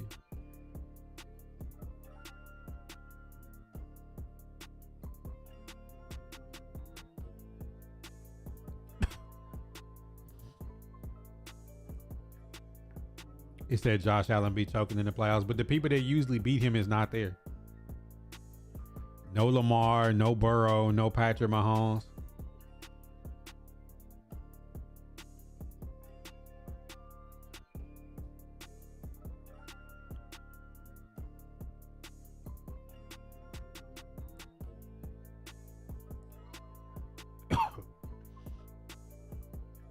Yeah, I mean, this is Josh Allen time. Man, did I not make that video? Like, how long ago did I make? Bro, y'all gotta really get on the Shotbybuddha train, man. Pause. But I really made that Josh Allen video like 3 weeks ago. When did I make that Josh Allen video?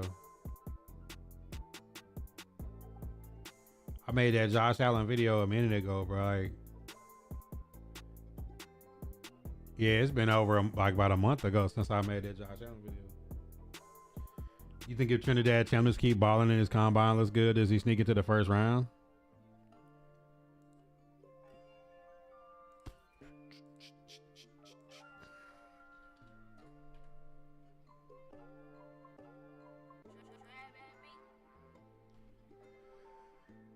Taxes. 3,600 yards, 21 touchdowns, 3 interceptions. Team, it's been a grind. Why does it keep doing that?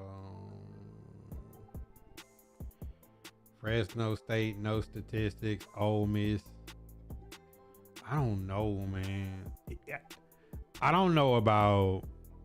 I mean, if he has a really good like, let's say he go crazy in this playoff, he have a really good combine. I could see somebody taking a chance on him, late first, second. I don't know.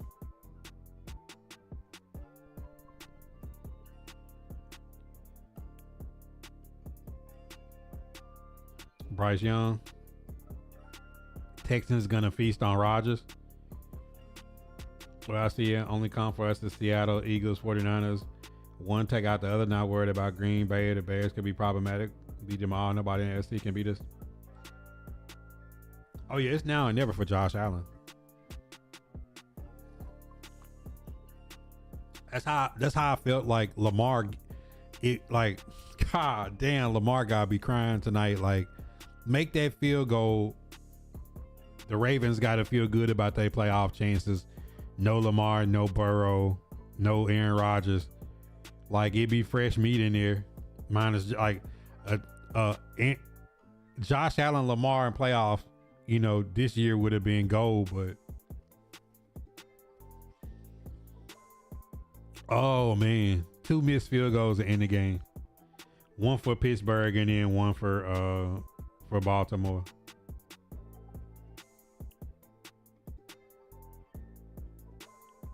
At 34.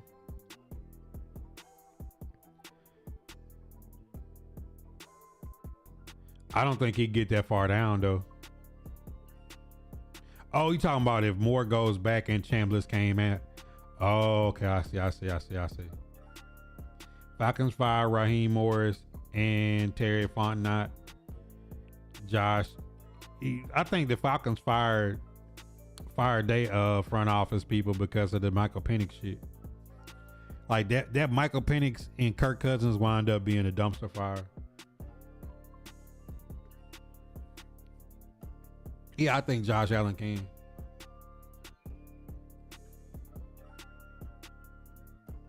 Who I got going to the Super Bowl? I think this Josh Allen year, and I think it's gonna be the Rams or the Eagles.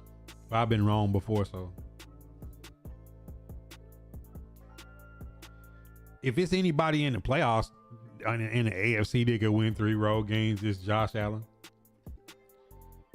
Him and James Cook is a problem, bro. And that'd be the perfect time for him to do it, Bill. Just when they always saying like, he's never, like that's always the time they do it. Every time they say this person is never like, or this person hasn't thrown an interception in 446 passes, and next pass attempt is a pick.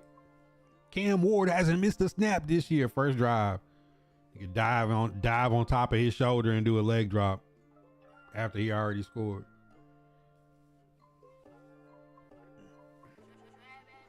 Do I think the Seahawks are a fake number one? Nah. They're not a fake number one. It's just that, like, Matt Stafford is a Hall of Famer. The Eagles in the playoffs is a real problem.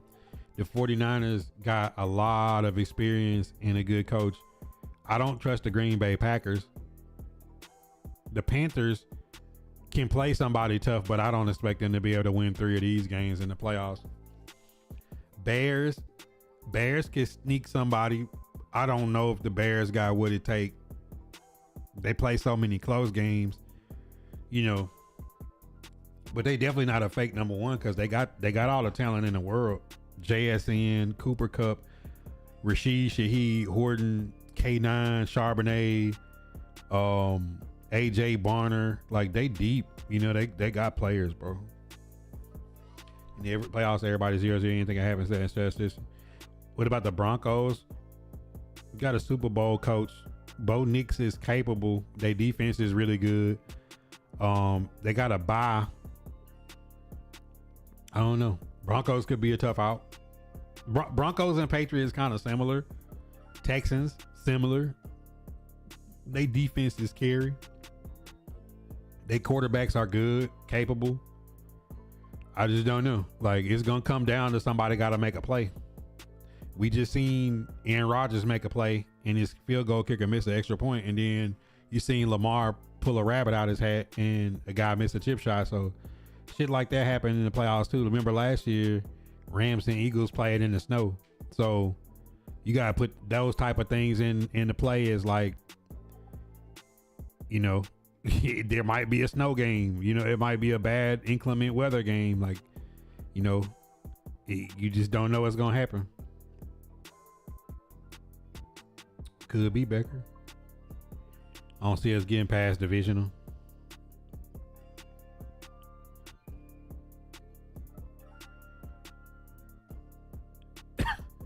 Oh yeah, that was tough watching Cam go right down and score and get hurt, and then 41 unanswered, and then see the stupid ass Ravens can't kick a field goal and cost us a 4th round pick. But it said, no, you know what? I don't even want to argue. Just don't doubt us. Nobody doubting the Panthers. I'm saying, like, I think the Panthers in a couple of these teams can get a game. The Bears, I don't know about.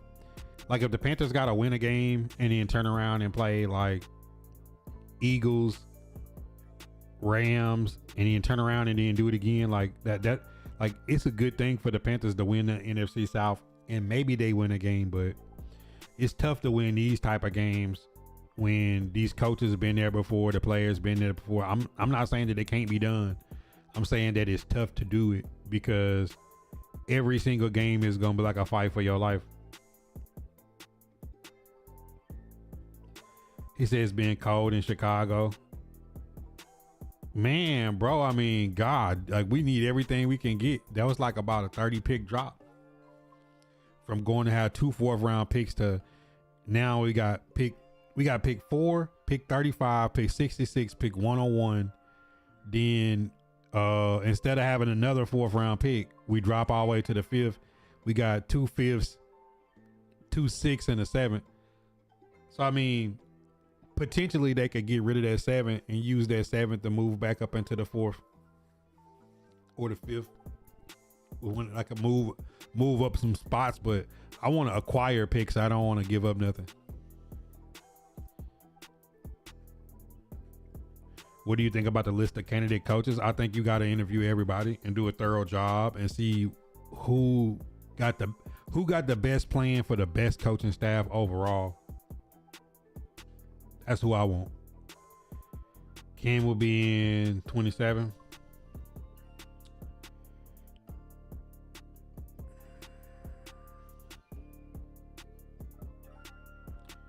No, I'm happy for the Panthers, but I'm saying, like, me being happy they in the playoffs and thinking they could get a game, to me, like, thinking the Panthers are gonna be in the Super Bowl is 2 different things.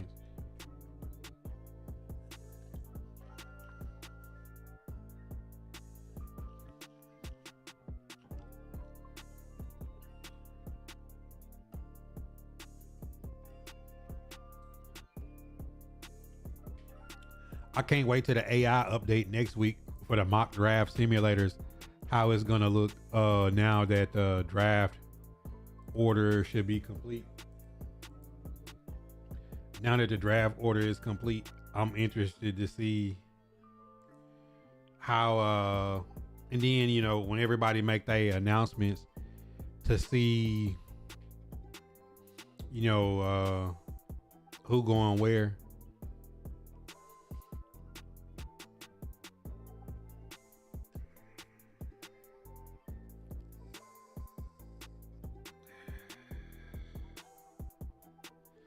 It's gonna be interesting because there's gonna be some people that shock us and go back to school, and there's gonna be some people that shock us and come out. It's gonna be some.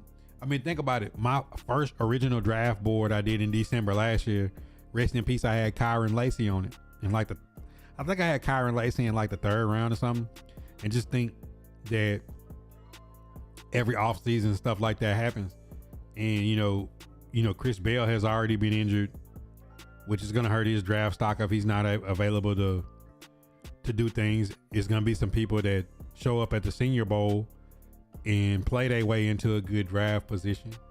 It's gonna be some people that don't interview well. It's gonna be some people that surprise us. And like, you remember Xavier Worthy running a crazy 40 time. I think Nick Harbor is gonna be one of those people. You're gonna see some defensive backs and some wide receivers that come out and run some 4.2s or something and shoot up the draft board. James Pierce last year running a 4.4 at edge. You know, you're gonna see some people do some crazy stuff that is gonna make somebody be on somebody's list to be drafted.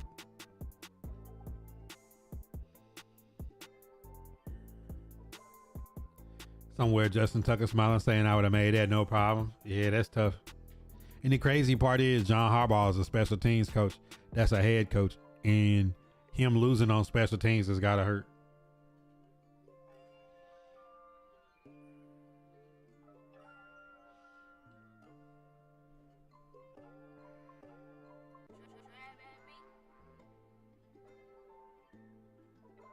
So like the first 3 off the board in the AI right now, Dante Moore and Mendoza is the first 2, and then Arvell Reese. You know, so for people asking questions like, who would you pick? I mean, on defense, if you're the Titans, it's got to be edge. If you stick and pick at 4, you know, Ruben Bain, Keldrick Falk, David Bailey. You know, if you got to think, do they want to stick and pick there? I don't see them taking a corner in the top 4. I don't see them taking Caleb Downs, who would be, you wouldn't flinch if somebody took Caleb Downs at pick 4, but I don't see the Titans taking a safety at pick 4. You know, somebody asked about Jeremiah Love. Like, I'm not taking Jeremiah Love at 4, and I'm not taking Carnell Tate, Jordan Tyson, or Makai Lemon at 4.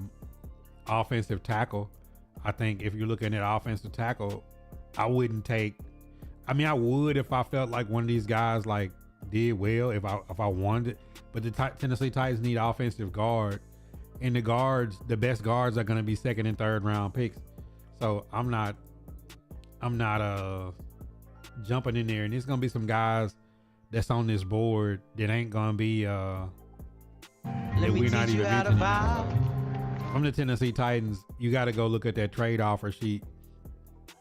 When you look back and see the Browns are picking at 6 and they got 2 firsts. The Rams got 2 firsts and they got a 13th pick. The Cowboys got 2 firsts and they got the 12th pick.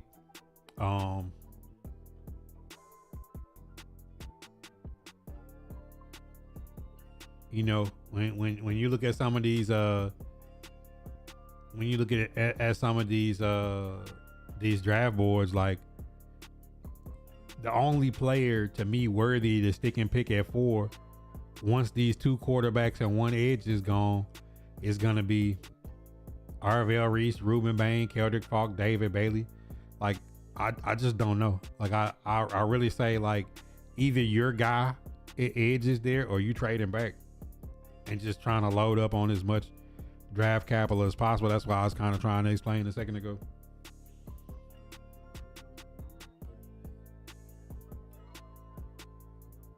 No, I like what the Panthers have done with their roster. They got dunkers. They got Tetroa McMillan. They got Leggett. They got Coker. Like, the Panthers have drafted people that I had on my board. Jimmy Horn. Like, y'all got some players that's on my draft board. So that's more why, not just Bryce Young. That's what I want for Cam Ward. A bunch of 6'4", 6'5" receivers that can run. Driller, what up? There's talk that there may not be any cornerbacks taken in the first round. I don't believe that.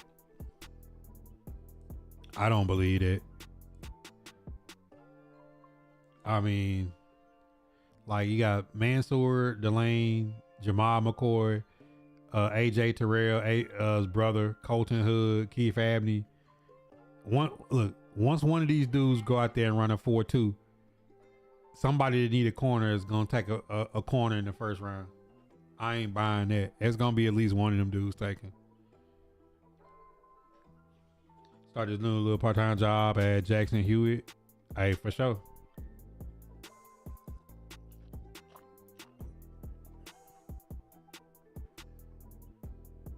Congratulations. Cowboys, Chiefs probably want to trade up. Chiefs don't really have nothing to trade up with. But I mean, if you did trade back with the Chiefs and got some future capital, you still picking top 10. I just don't see the Chiefs as one of those teams that trade up. Cowboys, I can see the Cowboys trading up.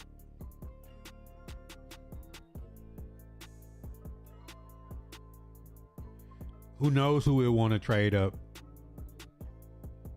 But if you're the Titans, you gotta get multiple picks and future picks for it. Potentially even player.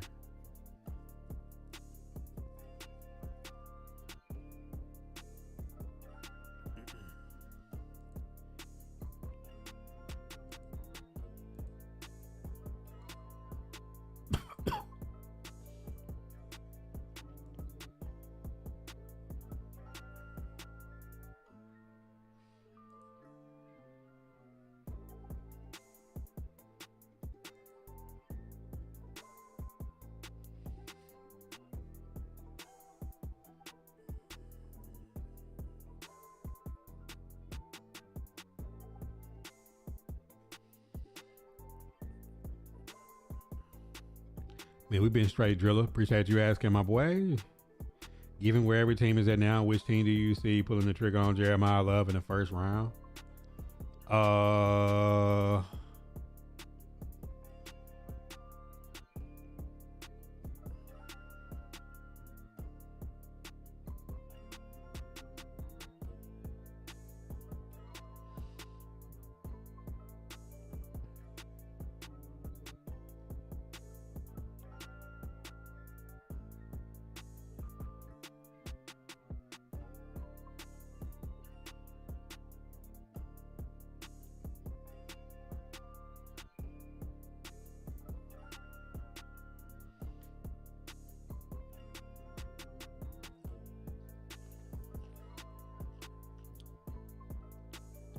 At the top of the draft, I don't see anybody that necessarily needs him. Would the Commanders take a shot?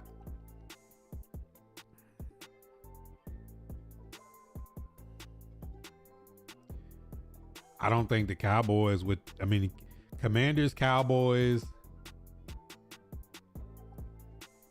If the Jets let Breece Hall go,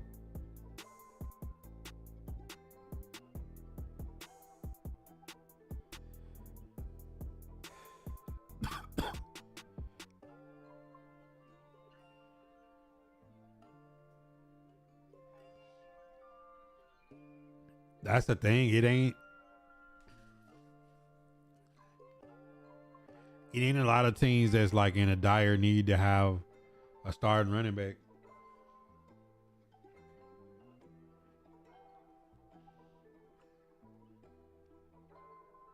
Is that Tomlin 8? He should be. I mean, Tomlin get a bad rap. People's talking about him getting fired this season, and he still made the playoffs. Regardless, you say KC, but I mean, okay, Kareem Hunt is at the end of his rope, but Brashard Smith and Pacheco is there. I don't see the Chiefs going first round running back. I could see the Chiefs getting one of them dogs at receiver. If Travis Kelce, like I could see Travis Kelce retiring and them picking up Isaiah Likely and drafting a receiver. Tajay Spears is on the last year of his rookie deal. Khalil Mullins is a rookie. Tony Pollard is only due $2 million guaranteed next year. He's gonna get like 7-8 million, but I would rather start the year with Tony Pollard and then trade him at the deadline and get something for him on an expiring deal and draft a late round running back.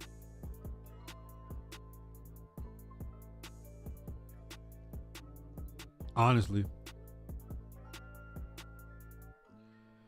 I just don't think it's like, what's the real benefit of saying, okay, like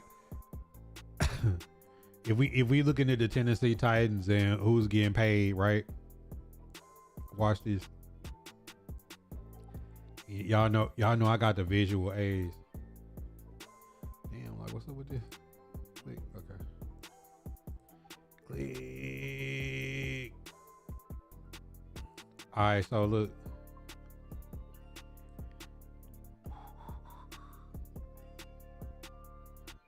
Let's see, what is this? 2000. Get off my damn screen. My mouse, I need to get a new mouse or a mouse pad. All right, 2026. They only got like 34, I think, players coming back, right? All right, so based on the cap hit, Tony Pollard is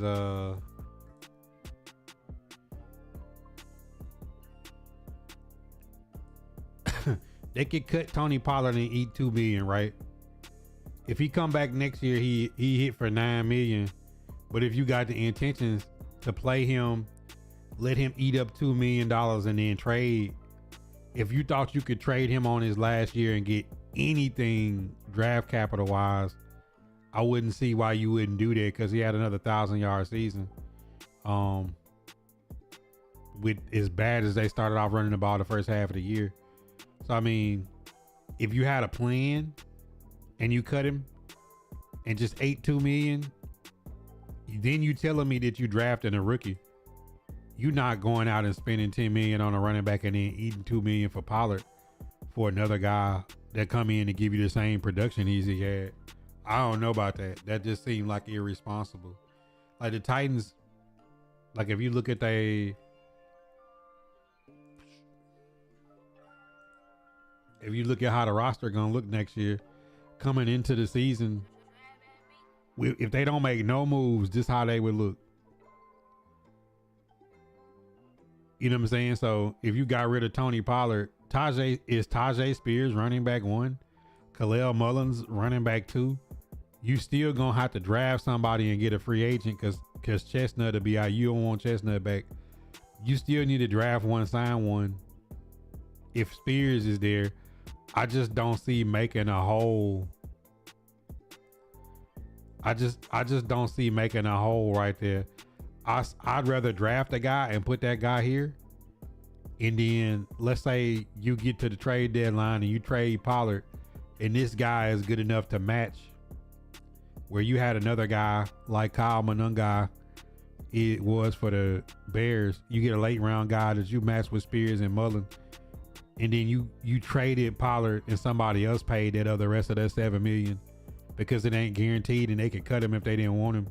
If you get like a 6th round pick or something for Tony Pollard, then it's worth it to do that. But Let me teach you how to vibe. I just don't see you cutting him, eating $2 million, and then when you go to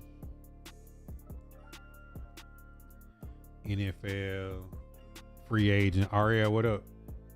Y'all got the number 1 seed, Aria. You go to free agent running backs and then filter it by age. Cause you don't want nobody older than Tony Pollard. Like, who on this list is you finna get some money to? Hold up, that took me to left tackle. What are they doing?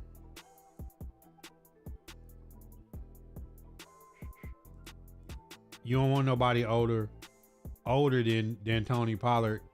Keaton Mitchell, Breece Hall, market value is $10 million.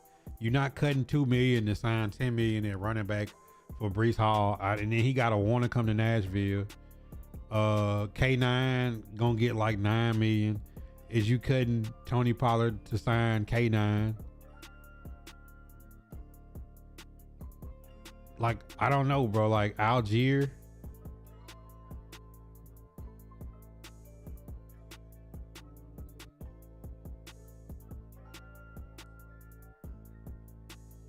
ETN, Pacheco, I ain't giving none of them. I'm not cutting Tony Pollard and giving one of them dudes $10 million to come do the same thing. That's why I say, like, it's a running back, man. I'd just rather keep Pollard, draft a guy, and then when I feel comfortable, just go ahead and cut or trade him. Because if you cut him in the middle of the season, you cut him after you pay him $2 million, you cut him or you trade him. I'm pretty sure you could trade Tony Pollard next season if he's healthy after you pay him $2 million. Saints or Chiefs?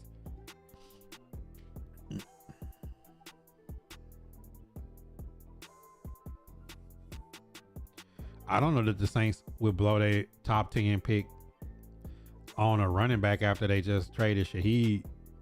You can put somebody with Olave and Jawan Johnson. Their problem is who the Saints had. Saints gonna still have nose ring at running back next year, ain't they? Alvin Kamara, ain't he still under contract? Man, Alvin Kamara got. Hold on, let me see what Alvin Kamara cap hit.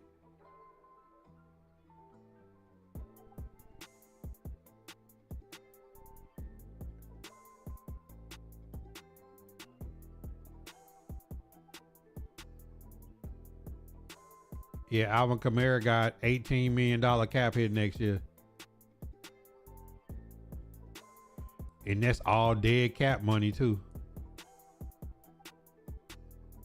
Shit. Do you see us getting rid of Antonio Spears? Just getting Hall? That's why I'm saying, like, I don't see. I just, like, if you looking at this, Tony Pollard got $2 million guaranteed. He do $9 million. Unless you can trade Tony Pollard, you let him play until you paid him $2 million and you cut him with nothing guaranteed. If you couldn't trade him, I'd draft a late round running back. Like, if you look at the run, like, Rob, I promise y'all, NFL stats.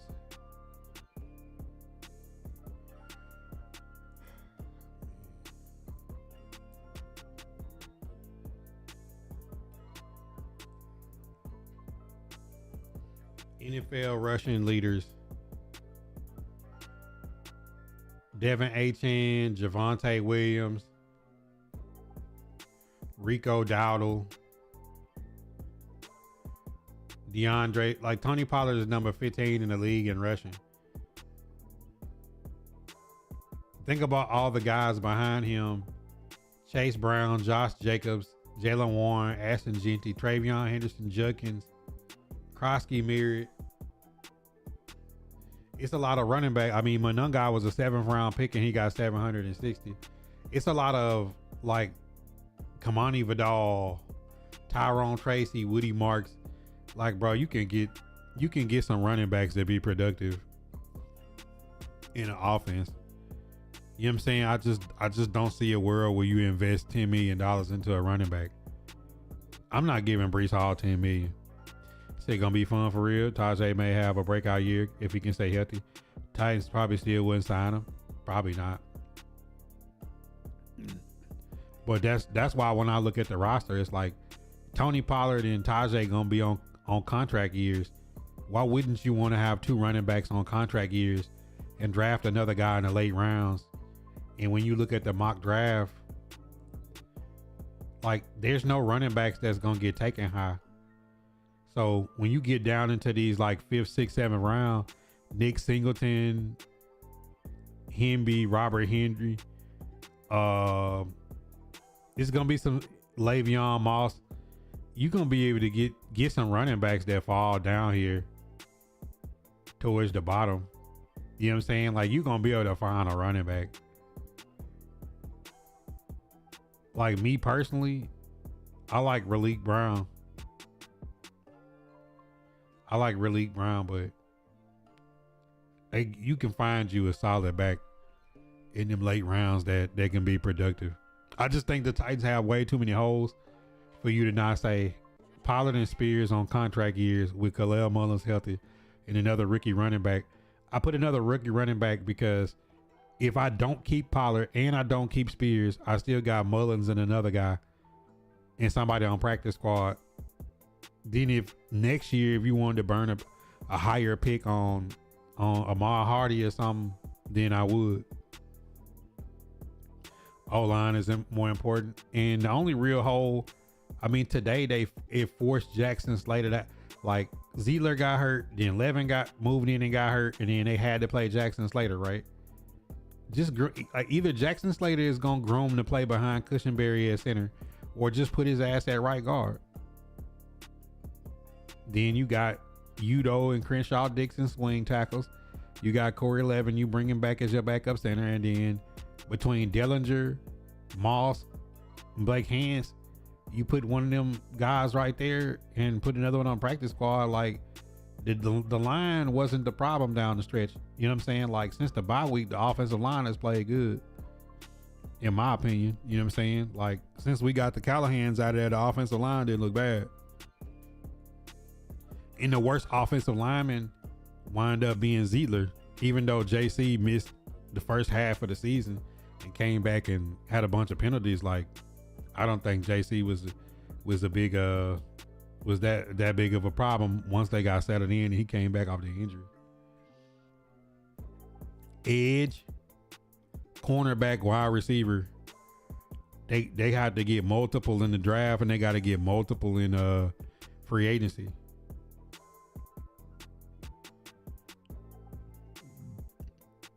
Yeah, if I was gonna take a lineman, if y'all start looking into the draft, if I was gonna take a lineman, I like Basantis and Pregnon right here. I like these two dudes. But then you got to remember that some of these people that they got labeled tackles, like some of these guys they got labeled tackle, is gonna get converted into guards in the draft process and Senior Bowl. So Jennings, Dunker, a couple of these guys might get kicked inside, and then you might, you know what I'm saying, you might see some of these really good offensive tackles, just like how Peter Skoronski was. They might get kicked from tackle to guard when they get to the league and be a superstar guard that was a really good tackle in college. You know what I'm saying? So you look around the top 100 picks: Jalen Roberts, Keelan Rutledge, Parker the second, Piper, but I like Basantis and Pregnon. Like, you know, when them guys fall into the late second and third round, you know, Titans might have a decision to make depending on what they do in free agency. If it's me, I'll just make up a decision. Is Jackson Slater going to be the center of the future, or is he going to play right guard?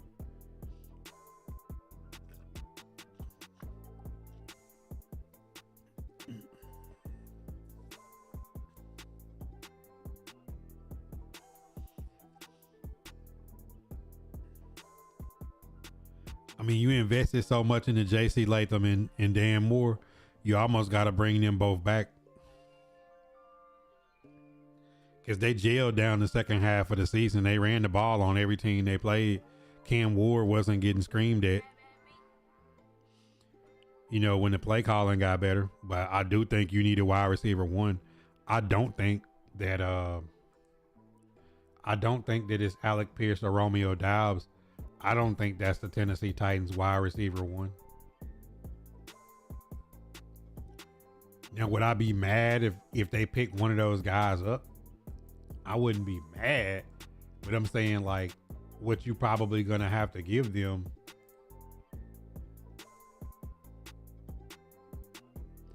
You know what I'm saying? Like look at this market value on Pickens. He's not leaving Dallas, but do you want to give Alec Pierce $20 million plus to come to Tennessee? We don't want Debo at 30. Jawan Jennings gonna be 29. I'm not giving him $20 million. Now Shaheed, I'd take a shot at Shaheed, but I don't think Shaheed is your number one. I don't think he's a number one receiver. I don't see Mike Evans leaving Tampa. Doubs, to me, is probably, now Doubs is looking at $12 million. I could spend $12 million on Doubs. he'd be a good option if you still gonna go draft another receiver, to say that I got a top 100 receiver with Doubs, Aomon, or DK, and then take your pick. Like, you bring back Restrepo and Bryce Oliver, or Restrepo and Van Jefferson as your veteran in the room. But the Titans got to add some twitch, and they got to add a dunker. You know what I'm saying? Like, we not spending $10 million on Marquise Brown.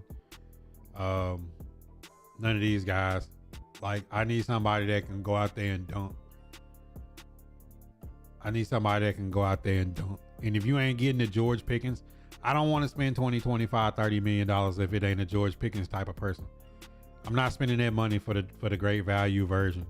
But then again, the player have to want to come to Nashville. Yeah, Jimmy Dukes, what a day. The last game just took the cake because the Ravens missing their field goal cost the Titans a 4th round pick. But how you feeling though, bro? That was a tough pill to swallow.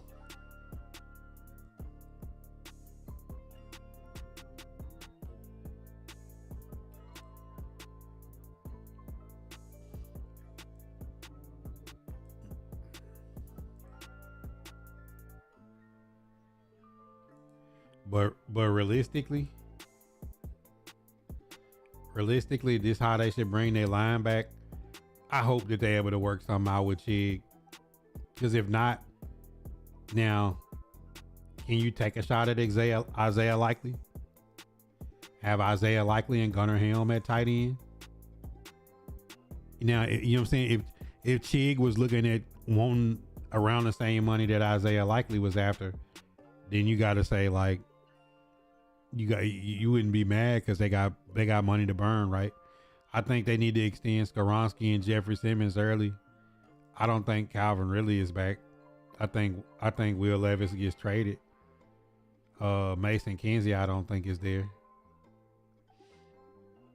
I think if you could trade Tony Pollard, you trade him. If you could get good capital. Xavier Woods has been a solid veteran backup for $4 million. I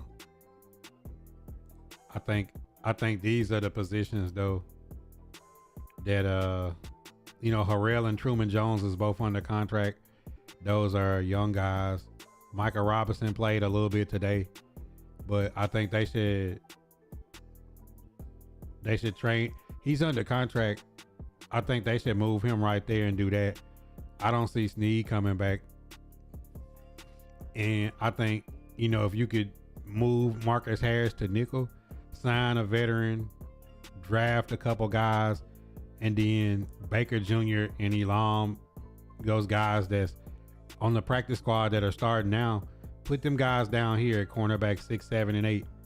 And then you got depth, but Sebastian Joseph Day, if you could get him back, Jahad Ward, some more depth guys, but you really got to go kill the draft and free agency. So like cornerback, edge, and wide receiver is where the Titans gotta go crazy in free agency and draft. I just don't see how that between free agency and draft, like that you don't pick up 3 receivers, at least 3 corners, and at least 3 edges and start there. Like there's the start. I want to keep him, but I think Chig want to leave. I mean, I don't blame him. I think Chig will wind up being like NWI. He'd be a guy that you take for granted, and you tell Chig, we don't want to give you $5 million a year, and then you get stuck with some bum ass tight end that's not as productive as Chig has been. People got to realize how productive Chig has been in a up and down offense, with up and down coordinators and coaches getting fired and quarterbacks changing every other week. He still has led the team in catches and receiving yards and run after catch like almost every year he's been here. Of course, the D-Hop year, of course, the Ridley year, but those guys wasn't consistently there. There's like one-off seasons, but if you go over a 4-year stretch in Tennessee Titans, nobody's got more catches and yards and run after catch than Chig. And he hasn't missed a game in 4 years. And the best ability is always availability. So when you put that in perspective, like he might be like Nick, that if we came to him early and said, here's some guaranteed bread, bro, he wants you back. Gunnar Helm is gonna be tight end 1, but you're gonna be the move tight end and you're gonna catch 50 balls. I think he'd be fine. But I still would draft a tight end late rounds and have 4 of them because we don't run fullback anyways. But you know what I'm saying? Like Nick Westbrook had 9 receiving touchdowns last year. The Tennessee Titans don't have anybody that even got half of that this year. And people say, well, what did he do in Miami? It ain't about that. He was an undrafted free agent that led us in with 9 touchdowns last year. He was a good solid like role player. And we spent $4 million on Lockett. Lockett played 7 games, had 10 catches for 70 yards. And we paid him $4 million. Van Jefferson was better production because you only paid him 1.6. He played 16 games, had 29 catches for 350 yards and 1 touchdown, but he did a lot in the locker room. So instead of having Van Jefferson and Lockett, you should have just kept NWI. I would have much rather had NWI being the slot 3rd receiver, 4th receiver coming in the red zone and being a possession receiver than them two, because you're going to get more out of him in the blocking and shit like that. Like, and he's a guy that you undraftedly built. I think the Titans haven't done a good job of, in the last 4 to 5 years, of drafting people, developing and keeping them. Undrafted free agents look like Aaron Brewer. We paying Cushenberry $55 million.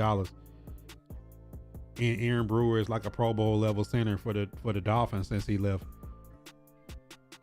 Aaron Brewer was not good at guard, but he was good at center. You know, you let Derrick Henry walk, you get nothing for letting him walk because you didn't trade him. So you get nothing for Derrick Henry. We got nothing back in response for that. I think that's the problem, is when you paid $6 million for Van Jefferson and Lockett and you got more production out of what you could have spent $3 million on NWI. If you would have came to NWI early and say, look, we finna give you 3 years, 10, 15 million. We're gonna give you some money guaranteed, take care of you, give you a signing bonus. That's a lot cheaper than having Mason Kinsey, James Prochet, Van Jefferson, Lockett. You done went through 4 or 5 different dudes when you could have just had one guy that could have been wide receiver 4 with DK, Aomana, and Ridley. Like, that would have been so much easier, and then Strep would have been your 5th receiver. But it's like the way they think is they're always looking for grass greener when the Tennessee Titans need blue collar, like underdog type of players. A real edge with open. I mean, when you look at it, at how the Titans is set now, like, because this is SJD right here. Sebastian Joseph Day is cheap to bring back. Let's say you had brought Sebastian Joseph Day back, and then in about round 6 or something, you drafted like a Tim Keenan or something to put behind T-Sweat, and you spent your first round on this right here is Ruben Bain or Keldrick Falk. If it's Arvell Reese, you would have him up here. But let's say you took 2. Let's say you couldn't get nobody in free agency, and you took Ruben Bain, but down here this is like Zion Young or Dennis Sutton out of Penn State. And then Truman Jones and Jalen Harrell and Jahad Ward is all backups. Like, having somebody who can really get after it, and then Femi back year 2 with another guy in rotation that you could say it's 3rd down. I'm gonna take T-Sweat out, and then I'm gonna take Bain and play him inside with Simmons and put Oladejo and somebody else on the edge. Let's say Jahad Ward, like, and you start running stunts and crazy stuff. Like, that's what the Titans need. Titans don't have enough of that. Like, right now, when you got Jalen Harrell and Truman Jones with Jeffrey Simmons and T-Sweat, because, you know, Femi ain't out there, like, bruh, they just double team Jeff and ain't nobody else getting it, because T-Sweat ain't gonna get to the QB. He's a run grader and a block eater for these linebackers to run free. He like the Haloti Nada type of person, the Vita Vea, the person just eat blocks in the middle. He that type of person. he ain't the type to get after the QB. So Titans need edge bad. Like they need like 2 drafted and 2 in free agency, and one of the free agent bringbacks can be Jahad Ward, but I need another dude. He said Harold Perkins in a rotation. If he's a later pick, I'd take Harold Perkins in here. Rodriguez at Texas Tech. Deontay Lawson out of Bama. Like, if you give me one of them guys later, weeks, give me one of them dudes later. But, Cody Barton leads the team in interception, and Cedric Gray has been good, and James Williams, they have been needing to find more ways to get James Williams on the field, because he is 6'4", 220, 225, 230. Like, James Williams is really athletic, because he's a converted safety. So I mean, they just got to do more with like getting talent at these. Like, this is the big hole though. I mean, you watch the game, Brian Robinson, Jacoby Myers this week, last week, Chris Olave. Boys just run free. They get free releases, and there's no we don't have a single cornerback with an interception on the roster. He said the Titans need a Houston-like draft. I mean, that draft that year when they got CJ Stroud and Will Anderson is like one for the ages. I don't know how they pulled that off, but when the Titans get done with this free agency and this draft, they need to say, when it came to edge, Ruben Bain, Keldrick Falk, David Bailey, TJ Parker, they need one of those. And then later in the draft, Dennis Sutton, Zion Young, they got to get somebody in free agency. When you look at, bro, this mouse sucks ass, bro. My mouse sucks. When you look at the free agents, bro, like, what is going on with my mouse, bro? I'm really irritated by this. Trey Henderson, if Max Crosby don't want to be there, I don't know if he want to be in Nashville either, but like the names that I've given y'all all off season, Caleb Vaughn, Chason, Adafio Way, Boy Mafe, Jalen Phillips, Kayvon Thibodeau, like, somebody like that. You add one of those guys in with a high drafted guy, and then some rotational pieces with Femi coming back, I feel much better. And then at D tackle, like, you might have to get a young dog. I think you could get some value a D tackle in this draft later. I think it's gonna be some solid guys you could get that could be a good third down defensive tackle. And then at corner, you look at all the corners that's gonna go in the second, third, and fourth round. Chris Johnson at San Diego State, Will Lee. I don't think we're gonna go after a slot corner like D'Angelo Pond. I think Ohio State's corners are really handsy. Takario Davis is a big corner. Malik Muhammad. I like Dalen Everett at Georgia. It's gonna be some Keontae Scott. It's gonna be some people that's gonna do crazy in the combine. That's gonna run some crazy 40 times and stuff like that. Like, Titans could even look at a late round safety. They need so much, man. The Titans need so much. Titans probably, I don't see them taking a first round receiver, but you get into that second and third, Denzel Boston, Chris Bell, Jeremy Bernard, Chris Brazel, Jacoby Lane, Surratt, Zachariah Branch, Nick Harbor, where does he go? Isaiah Horton has got some history with Cam Ward, later round pick. I don't know, man.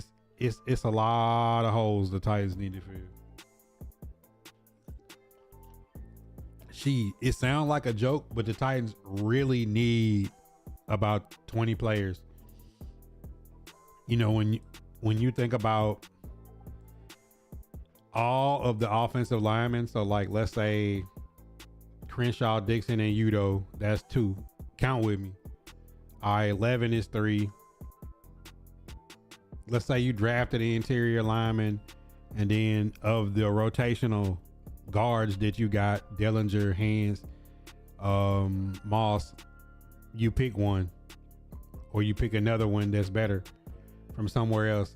Then you still gotta, even if you brought Chig back, tight end, so you know that's 5, 6, 7, 8, 9. If you trade Will Levis, I don't want Brandon Allen or Trevor Siemian being the backup cornerback. So you talk about 10 on offense plus drafting another running back. That's 11 on offense. You need another inside backer,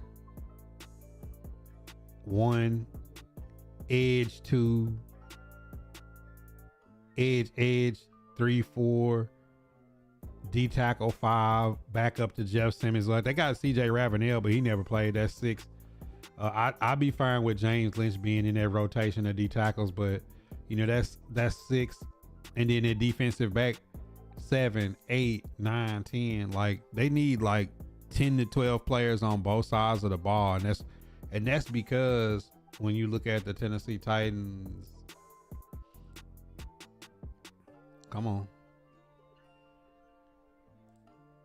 Jesus Christ, bro. Come on. Does my mouth suck worse than this? When you look at the Titans, next year, the Tennessee Titans, because I think 2 of these players are yellow lines. So, like, if you cut Ridley and Snead, that's -2. Arden Key, that's just a yellow line. That's -3. Titans will have 36 people under contract. And you got to think about, of those 36, Cam Horsley, Drew Moss, Mousy, Michael Robinson, Truman Jones, Eric Hallett, Sanusi Kane, Ali Gay, Kendall Brooks, Mason Kinsey, Levis might get traded. You see what I'm saying? Like, Titans, a 53-man roster, and they only got 36 people, and that's a fringe 36. Really, 30 of them are probably gonna be there. The Titans probably got to sign and draft like 30 players, because you got to have 4 quarterbacks coming into camp. You know what I'm saying? You're gonna need, like, bro, like they had 11 offensive linemen on the original 53. Like, Titans need so many players. I hope Bergonzi is aggressive in the draft and free agency, but smart. I mean, in the draft, I hope that at pick 4, if he doesn't have his guy, meaning edge rusher, at 4, I hope he really trade out and get a good package and load. You think about what the Browns got to trade back last year from 2 to 5. You think about traditionally in the history of what some people have got to trade back a little bit, a handful of spots. You know, if the Titans was able to pick up an extra 2nd and 3rd, or 2nd and 4th, or extra 2nd and 5th, like whatever it is, like they gotta be able to, in rounds 2 through 6, get contributory players, like people that are gonna develop into starting role, or people that actually see the field. Like, I don't, like, the Titans have had a history the last 5 years of getting free agents and draft picks who ceiling is special teams. They need to get players where, like, their floor is special teams. I'm tired of the Titans signing and drafting players with the intention of these guys are going to go to special teams units. Like, I need receivers that can get open and catch the ball and then block and then play special teams. Not special teams is their specialty, and getting open and catching the football is like a secondary thing. Like, they need talent.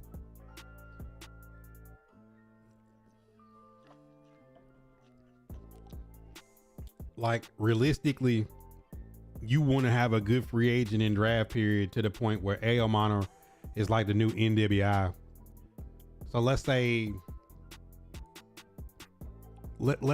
you drafted a really high draft pick receiver and you got somebody in free agency, or you double dipped in the draft and took two receivers, like one in the second and one with that extra pick that's gonna come at like right around 100.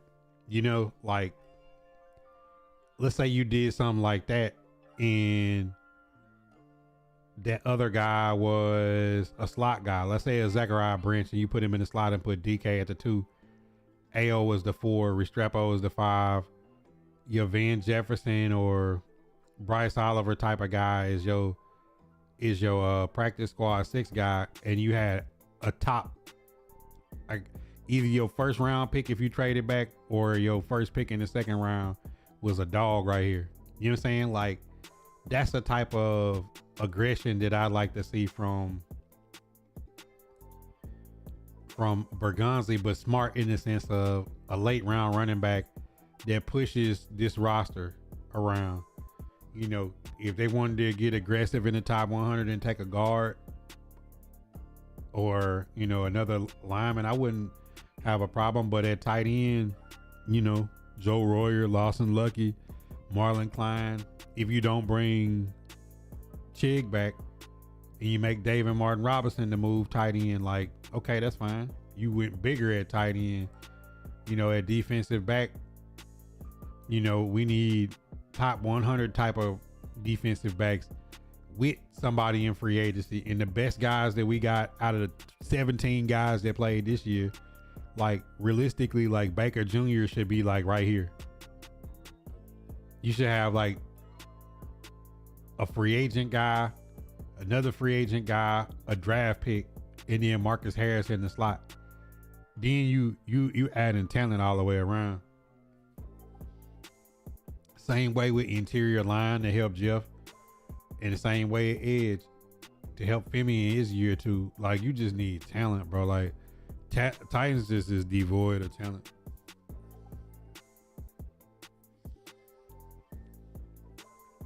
Oh my goodness.